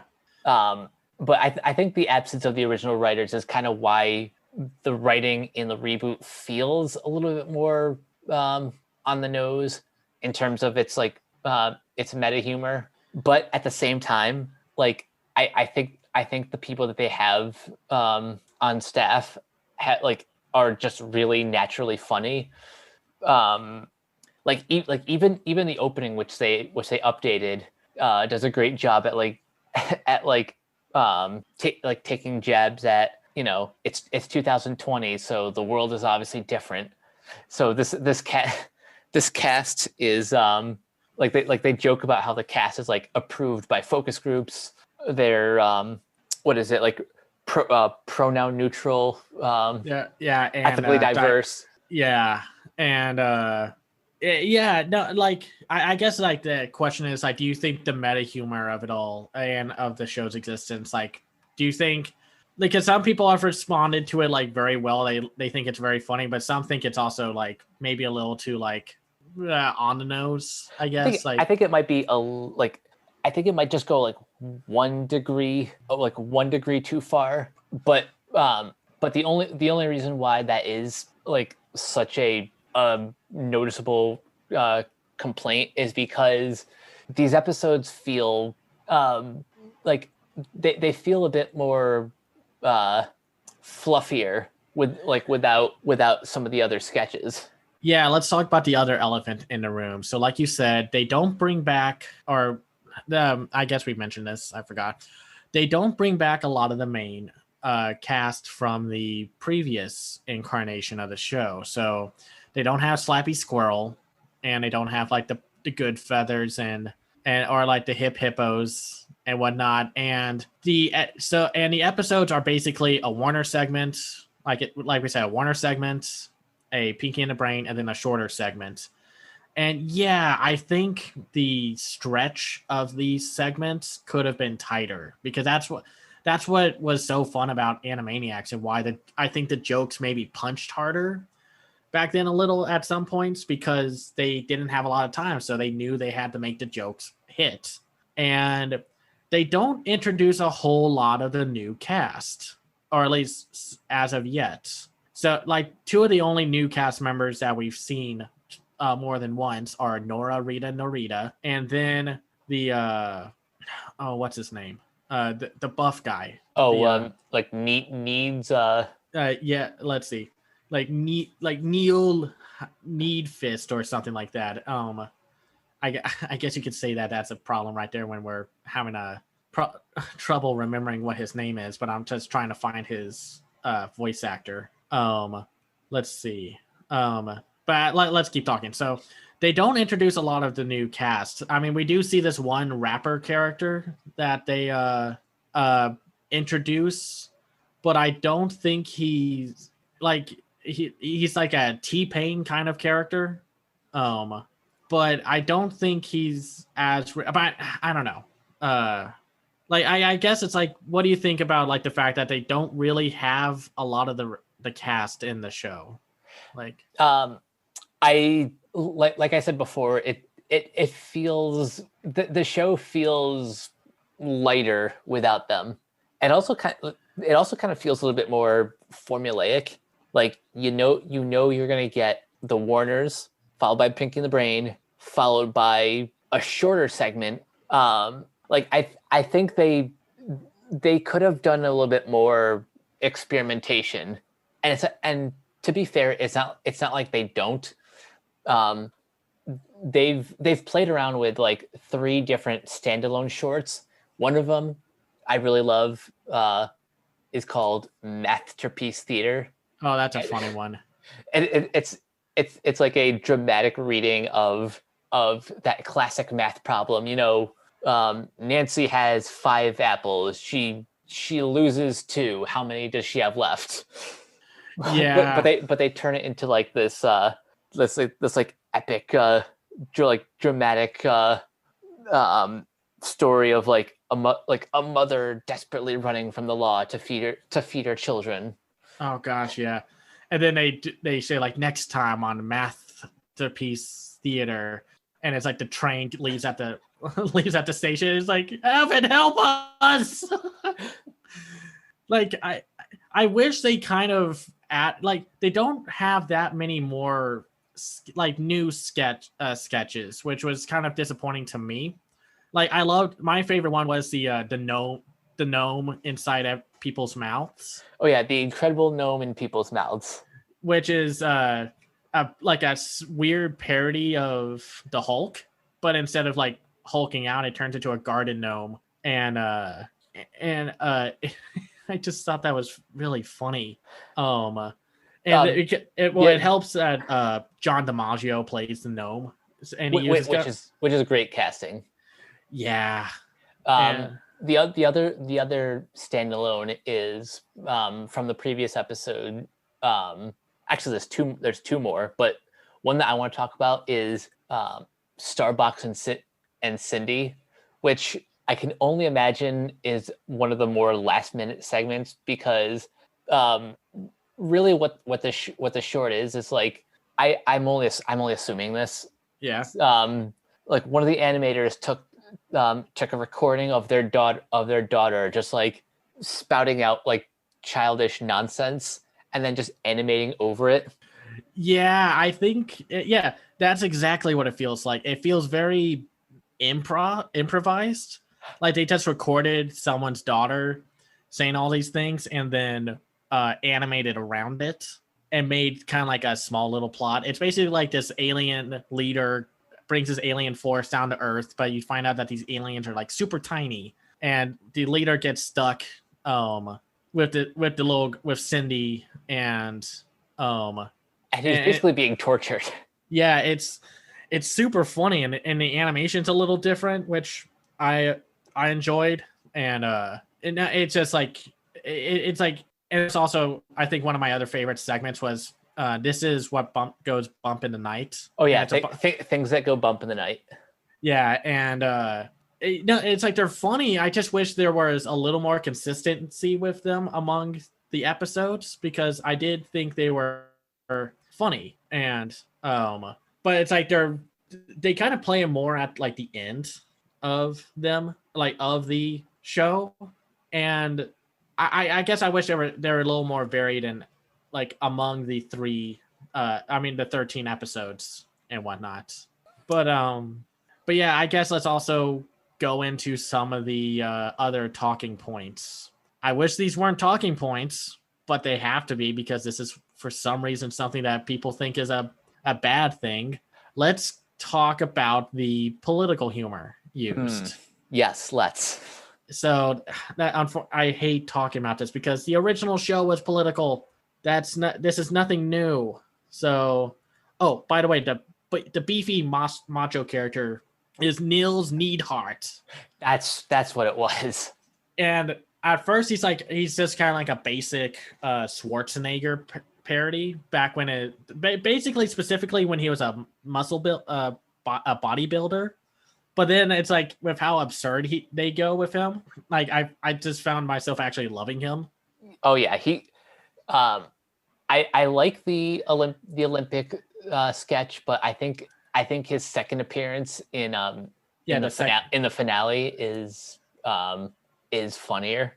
Oh yeah, so speaking of like the political humor, let's talk about it like this. First off, you could tell this show was supposed to be made back before a pandemic ruined everything. Oh yes, of course some of the dialogue is going to feel a little like, well, that's a little late to be making a joke about that, but of course, animation takes time, and of course they make fun of the fact that it's like everyone watches the Animaniacs for up-to-date humor. Which is partially true, but also not true. Again, they've made fun of things that were from the 70s back in the original show. So anyway, so a lot of people kind of point out that there were definitely a lot more political leaning jokes this time, and with stuff like the Olympics, like they make fun of all the Olympic jokes, like tennis for athletic people ping pong, or the high dive, organized falling, or just like the disc one where it's like where you absolutely need to throw a plate. It's just, or it's like the high jump, now legal in 12 states, which, oh, that got to me. And then there's a joke, an episode where we'll get to the Greek mythology one, but I want to talk about this one because I finally got the joke of the episode. It's when the Animaniac, the Warner siblings encounter a guy who sells them a lot of bunnies. Oh, yeah. The episode is called Bun Control, by the way. Yeah, so I don't know how I missed this the first time around, but the whole sketch is a gun control commentary. And it's not subtle once you realize that, but it's still really funny because it finally hit me during the last bit where Wakko's like, "Oh, is this about how Americans have too many shoes?" And then Yakko's like, "Yeah, of course, because that's what America has, an overabundance of shoe violence." And of course, we get to the Greek mythology episode, which, by the way, has a fantastic comedic performance by Diedrich Bader as Odysseus.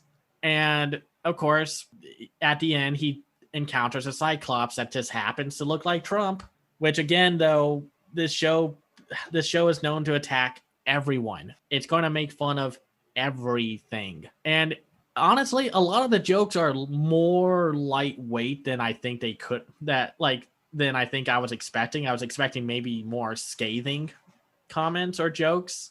I do like the whole like Cyclops part where it's just like, this is a great island, and I can tell because I have these two gorgeous eyes. Can I just say how much I love Maurice LaMarche's Trump impression? Yeah, no, yeah, Maurice LaMarche, man, he and Frank Welker go out of their way in this season, new incarnation, and they're just great. And then of course there's the political joke, like Pinky and the Brain episode where they make fun of like the Senator Garp, where it's just like, well, if it's called a congressional playground or like recess, then why can I why can I not swing on the big kid swing? or it's like the guy walks in and gives them Pinky and Brain, and it's like, but I can't take bribes from outside sources. And then they just laugh hysterically at it because that's what happens with politicians. And then of course the whole when they take down that one guy because they have revealing photos of him picking his nose, and the guy says, "I thought I had that burger killed." And I mean, it's not obvious. I mean, it's not subtle about what that's actually supposed to mean. And then it's like, yeah, well, here's what, like, a photo of where you wiped it away. And it's like yes, there's definitely a lot more political humor than I think from the original show, but it's still well written. I think unless you just have no sense of humor, everything, like, I found the political humor to be funny. Oh yeah, no, I think most, if not all, the political humor lands. But one of the weirdest jokes is in the second episode.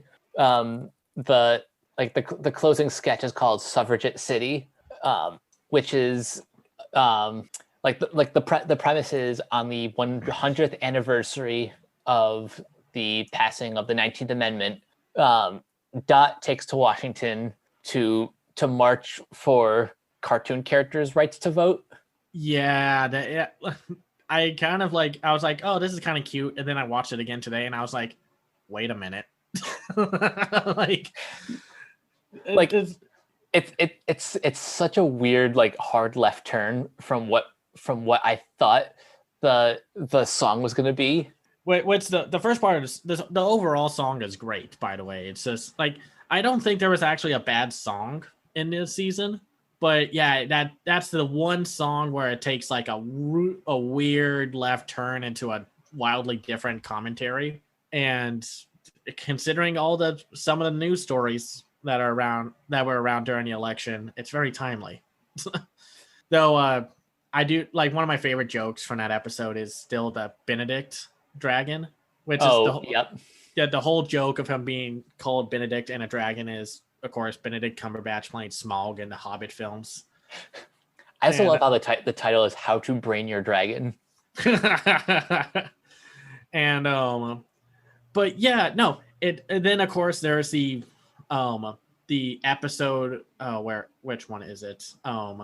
It's the one where they find out that there's a Russian knockoff propaganda version of their episode, which goes into an even bigger meta commentary about the original show, which is all very funny, not super subtle, but like one of the things about like them not bringing back all the cast members is that some of the original cast members, like maybe they could have rewritten some of them to be more up to date, but some of them just had really bad jokes that aged poorly about them, like "Hello Nurse."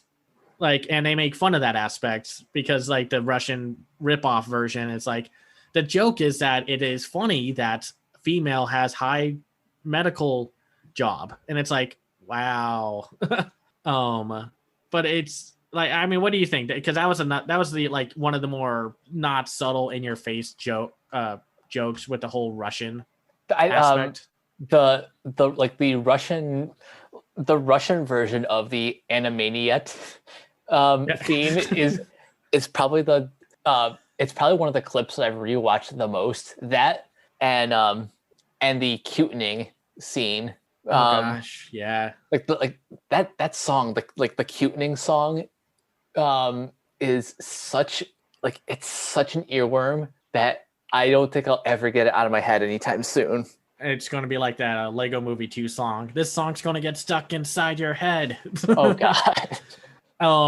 But yeah, let's also talk about the sketch from episode 5 where they get stalked by a hunter who is let's just say, for everyone who was like, man, they don't have many of the other returning cast members and whatnot.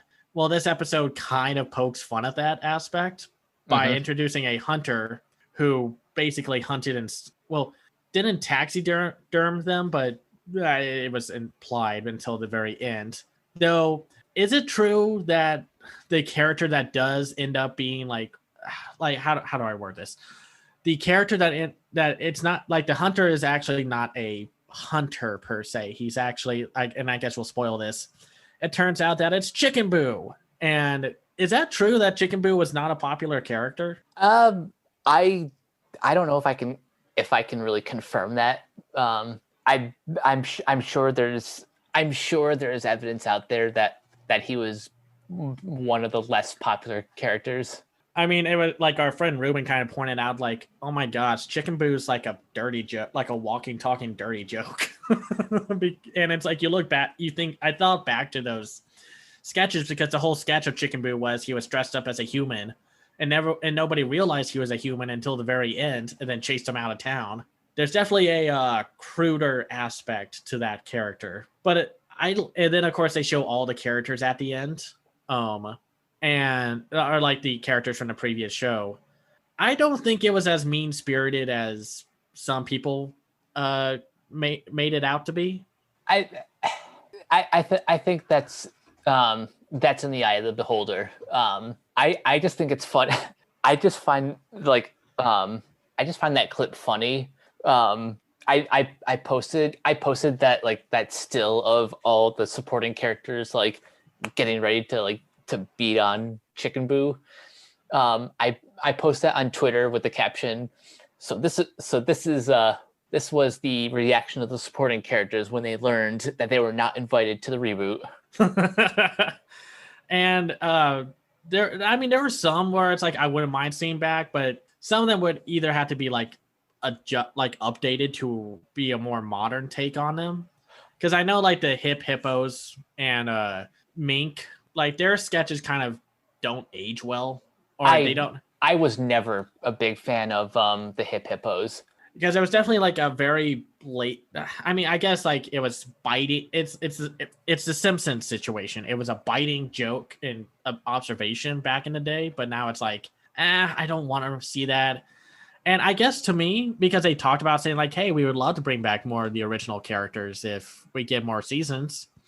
And I hate that comment because it is like, why didn't you do that in the first place? But I understand that, like, I don't know. I remember half of the characters being funny. And then there are just some that it's like, I never liked Mindy and Buttons. So, okay. Well, I have two things to say about that. One, What? Steven Spielberg would have agreed with you. The only reason why Mindy and Buttons like stayed on the show was because his kids were big fans, and Spielberg had final say on the show, except his kids, because I guess they were pretty young at the time. His kids were the only ones who had veto power over Spielberg's veto. It's just like those jokes don't like those skits don't age well, because it is like, I'm a reckless parent leaving you for 8 hours and then gonna come back and be like, what the heck? like it's not her fault. Like it's like it's the dog's fault for some reason that he was kept in charge of a kid who they didn't really do a good job keeping that kid safe. No, absolutely not. No, and then Mink, like a lot of her jokes were mostly like ogled and sexually harassed. Or like, at least from what I remember. But I wouldn't mind seeing back, like, them bringing back some of the characters. I think like the Good Feathers were funny. I know they'd have a hard time trying to bring back what were the dog and the cat named? Rita and Run. Yeah, Rita and Run, because I know you can get Frank Welker, but you definitely need what was her name? The actress who played Rita? Bernadette Peters. You would need Bernadette Peters. And I don't know. Do you think they could have brought her? They could bring her back or convince her to come back if they brought back Rita and Runt? I think that if they actually put in the effort and reached out to her, I'm sure she would love to return. But you know, even back in the 90s, like they had to make like very special arrangements to get her into the booth to record. And I'm pretty sure they record like all of her stuff, like in like large chunks at a time. Yeah. So okay. So hypothetical situation: if they could bring back Rita and Runt, who would you get if they couldn't get Bernadette Peters back? Who would you like? Again, hypothetical, to voice Rita. Ooh, that's a good question. Like the only other person that comes to mind right now who is still kind of contemporary in the Broadway scene would be like Idina Menzel. I didn't want to say that because I thought that was too obvious, but I think that's I think that would be a good choice. Or if not, you get Philippa Sue. Yeah, I could see that. Now, I guess we have to talk about it because we had to deal with a really obnoxious troll this weekend before we got to this point, because a lot of people, mostly the bad eggs of the Snyder fandom, took offense that they made two super harmless jokes at Batman v Superman and Snyder's expense. You know, they weren't even like that biting. It was just like a tourist saying like, and here's where they filmed Batman versus Superman. Aw, like, first off with that joke, I'm sorry. I know that there's like new reinvigorated love for Snyder and his take with Justice League and Batman v Superman, but with how big of a event and some could argue disaster that Batman versus Superman was, not that it was like a financial bomb, but it still underperformed. And then with the whole like director's cut fiasco and whatnot and such, it's going to be made fun of. It's like whether you love it or hate it, it's a very major part of the 2010 cinematic experience of that decade. Mm-hmm. And then when they're on the roller coaster and it goes to slow-mo, Yakko just is like, hey, Zack Snyder, just move it along. Which is just making fun of the fact that, yeah, Zack Snyder likes using variations of the slow motion gimmick. And it's like, really? Those are the two jokes you got mad at? Like compared to like other jabs at WB properties in whether it's the original show or Tiny Toons, those two jabs at Snyder are like benign. they are so harmless, and yet so many people took up their pitchforks and torches, like they just said, like everyone who likes Zack Snyder is a dummy. They didn't. They're a lot of these jokes that people get mad at. A lot of them are really, like you said, they're just very vanilla, like a bowl of vanilla ice cream.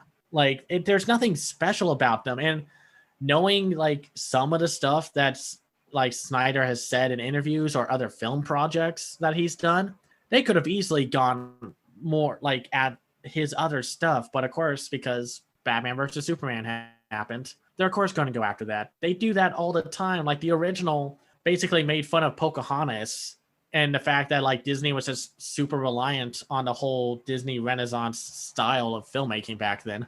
And I don't know. It's just like these people get mad at the wrong joke. Like they get mad for the wrong reasons, and it's constantly infuriating. And it's like they even make fun of the fact, like the trolls might say we're passe, but we did meta first. Not technically first, but still.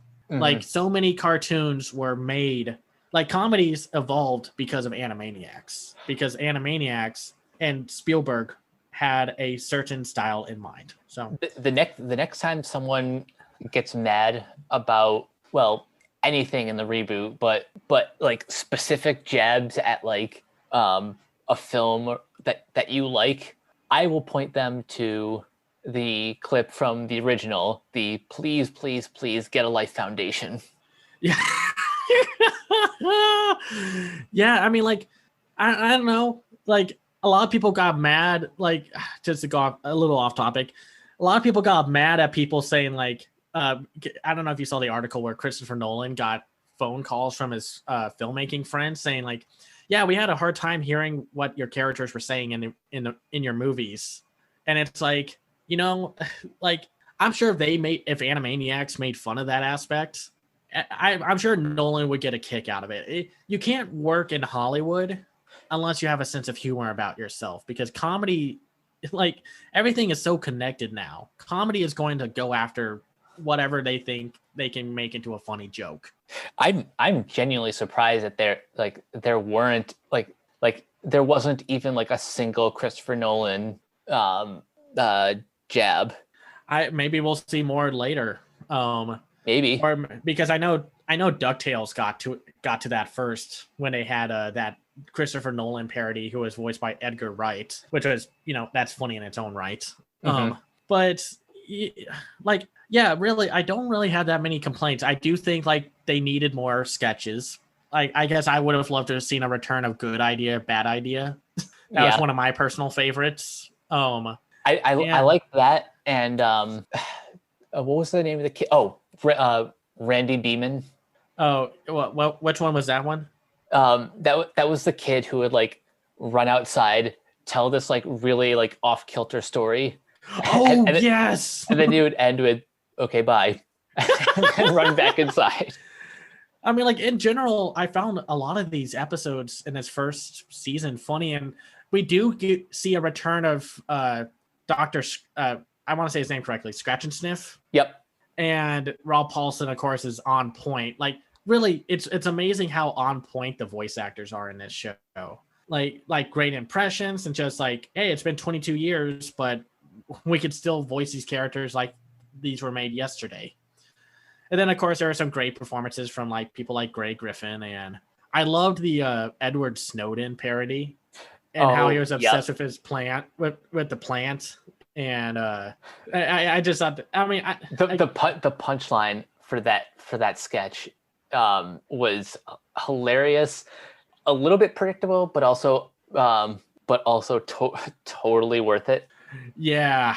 And no, it's like, I don't know.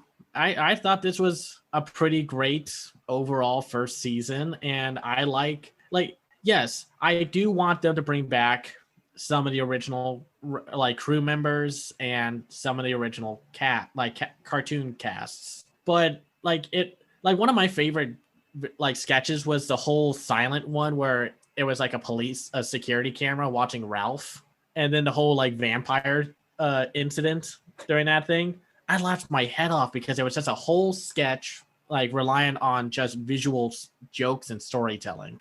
And Ralph was always one of my favorite characters from the show, and I just thought it was funny. And I do love like the drag, like the fantasy one with the dragon and such, where the king is like, it's a witch back, and then he finds out it's a dragon. It's like, oh my gosh, it's a dragon called the witch. And then the newscaster for the cartoons should have rights to votes sketch with Phil Lamar as the reporter, being like, this just in, the cartoons have fought their way for their right to vote, and I have to say is, I don't know. Or something like that. And but yeah, I thought this was, now here's a good debate, like discussion. Do you prefer this over the Looney Tunes reboot? I think this has a little bit more rewatchability than the Looney Tunes reboot, but as far as capturing the spirit, I think I give the slighter edge to Looney Tunes. My big complaint with that is like, I just want more of those Looney Tunes, because I thought we were getting more after the 10th episode, but it seems like they're kind of holding back. Yeah, they're like taking their time to either finish them or release them in a scheduled format. No, it's a shame, but I do kind of, I will say this. I think some of the jokes in Looney Tunes were better because they were like 12 minutes and such. So they definitely like worked faster on making sure the jokes hit harder. But yeah, I agree. I think Animaniacs has more rewatchability because then it's like I pick up on jokes. Like the whole thing with there was a joke that was reoccurring in the Pinky and the Brain sketches where they're like, it's now Pinky the Brain and Edwin. And of course, that being the whole internal joke of they were like, Pinky and the Brain was a huge hit, but the higher ups wanted them to add another character. So it's like, it's Pinky and the Brain and Larry. Like, he wouldn't even be used in the show. He would just be like, everybody was like, that's a weird joke, but it's funny, not knowing the context of it. And then Egwind would be like, oh, I'm happy to be here. And then like he either gets taken away or eaten. And then it's just back to Pinky and the Brain. Like, I don't know. I think this new season this new iteration has like a lot of the spirit of the original. Of course, like we've said, it could be better. But I think in general, they hit it out of the park. And that's hard for reboots because, we've had stuff like the Powerpuff Girls reboot where that thing just was made for no one. And so, yeah, I highly recommend it. Yeah, I recommend it as well. It's been a while since we've done a recommendation segment. So I will give my devil's advocate recommendation to just say, if the reboot isn't your cup of tea, just go back and watch the original. Everything is on Hulu. Everything from Animaniacs, Tiny Toons, Pinky and the Brain. Pretty sure Freakazoid's on there too. I know it's on BRV, but that might not be true anymore. I have two recommendations. One, I recommend a animated film called The Big Bad Fox and Other Tales. Not only because it has like a Christmas segment at the end and we're quickly heading into there, but also because it has a very Looney Tunes Animaniac style humor with its dialogue and physical comedy. It is a super funny movie. And it's by the director who did Ernest and Celestine. So, and it's so funny. It has a very Animaniacs Looney Tunes like logic to it also with its comedy. So I definitely recommend that. I also recommend, since we're talking about the Steven Spielberg cartoon stuff that he's worked on, I'd recommend watching Freakazoid. I don't know if that one gets as much love as it kind of deserves because it was kind of like the first quote unquote troll cartoon. Like, it was like used more absurd humor than I think Animaniacs was willing to go for. To me, that's what it kind of feels like. Like Spielberg wanted to use, or like the writers wanted to use certain jokes, but they couldn't make it work with Animaniacs, so they just made Freakazoid. You know what I mean? Like, yeah. Like they're like one of my favorite jokes or episodes is when they're trapped on an island, and it's obviously like a parody of like the island of Dr. Moreau. Mm-hmm. And the villain, who's played by Tim Curry, like gets up to them with his mutated ape men, and he's like, no, it's like, welcome, Freakazoid. Now, like, we have such sights to show you. And Freakazoid's like, nuh-uh, there's only 8 minutes left. Well, if you weren't stuck on the plane, okay. Or it's like when they make fun of him when they're like eating at a dinner table. It's like, they all laughed at me. They called me a charlatan, crazy, Wendell. It's like, who's laughing now? It's a very weird show to get into because it's definitely very Animaniacs like, but it's not Animaniacs. So apparently Freakazoid was meant to be a little bit more like a mix of Batman the Animated Series and that Spielberg comedy. It was created by Bruce Timm and Paul Dini, but then Spielberg hired Tom Ruegger to, I guess, silify it. Yeah, no, well, that makes sense because it does feel like a trollish parody of what Bruce Timm was working on, because this was like the Justice League and Superman the Animated Series time period. So yeah, I recommend Freakazoid, and of course, I recommend just really any of the cartoons Steven Spielberg worked on. So, and including the of course the reboots. So yeah, that's all I have to say. Yeah. Well, this has been a very fun episode. I'm glad we got a lot of variety this time around. Yeah, no, I think we had it wasn't just like bad, okay, good. It was just like okay, kind of varying levels of good, and then great. And I like that because animation, I mean, yes, I would love everything to be amazing, but that's not going to happen. But when we get these episodes where we get to talk about a bit of everything, that's what I like. That's my favorite kind of podcast. Same. All right. Before we head out, Cameron, where can everyone find you online? You can find me on Twitter at twitter.com/CamsEyeView or, at CamsEyeView. I run a website called camseyeview.biz where I review animated films called The Other Side of Animation. I'm going to be working on a new review soon, and then I'll be almost at the point of doing 200 animation reviews. And I have a Patreon at patreon.com/CamsEyeView. And you can find me on the Renegade Pop Culture Facebook group. I'll post there from time to time. Awesome. And you guys can find me on Twitter and Instagram at Captain K42. Check out my quick thought reviews on letterboxd.com/CoachK42. Find me in all the various Facebook groups, just at my name. Check out Renegade Pop Culture on Facebook and Twitter at Red Pop Culture. Check out all our podcasts on Anchor, Spotify, Apple Podcasts, wherever you listen. And last but not least, don't forget to check out renegadepopculture.com. Need an escape? So do we. That'll do it for this installment of Renegade Animation. We will catch you guys later. Peace out. Bye.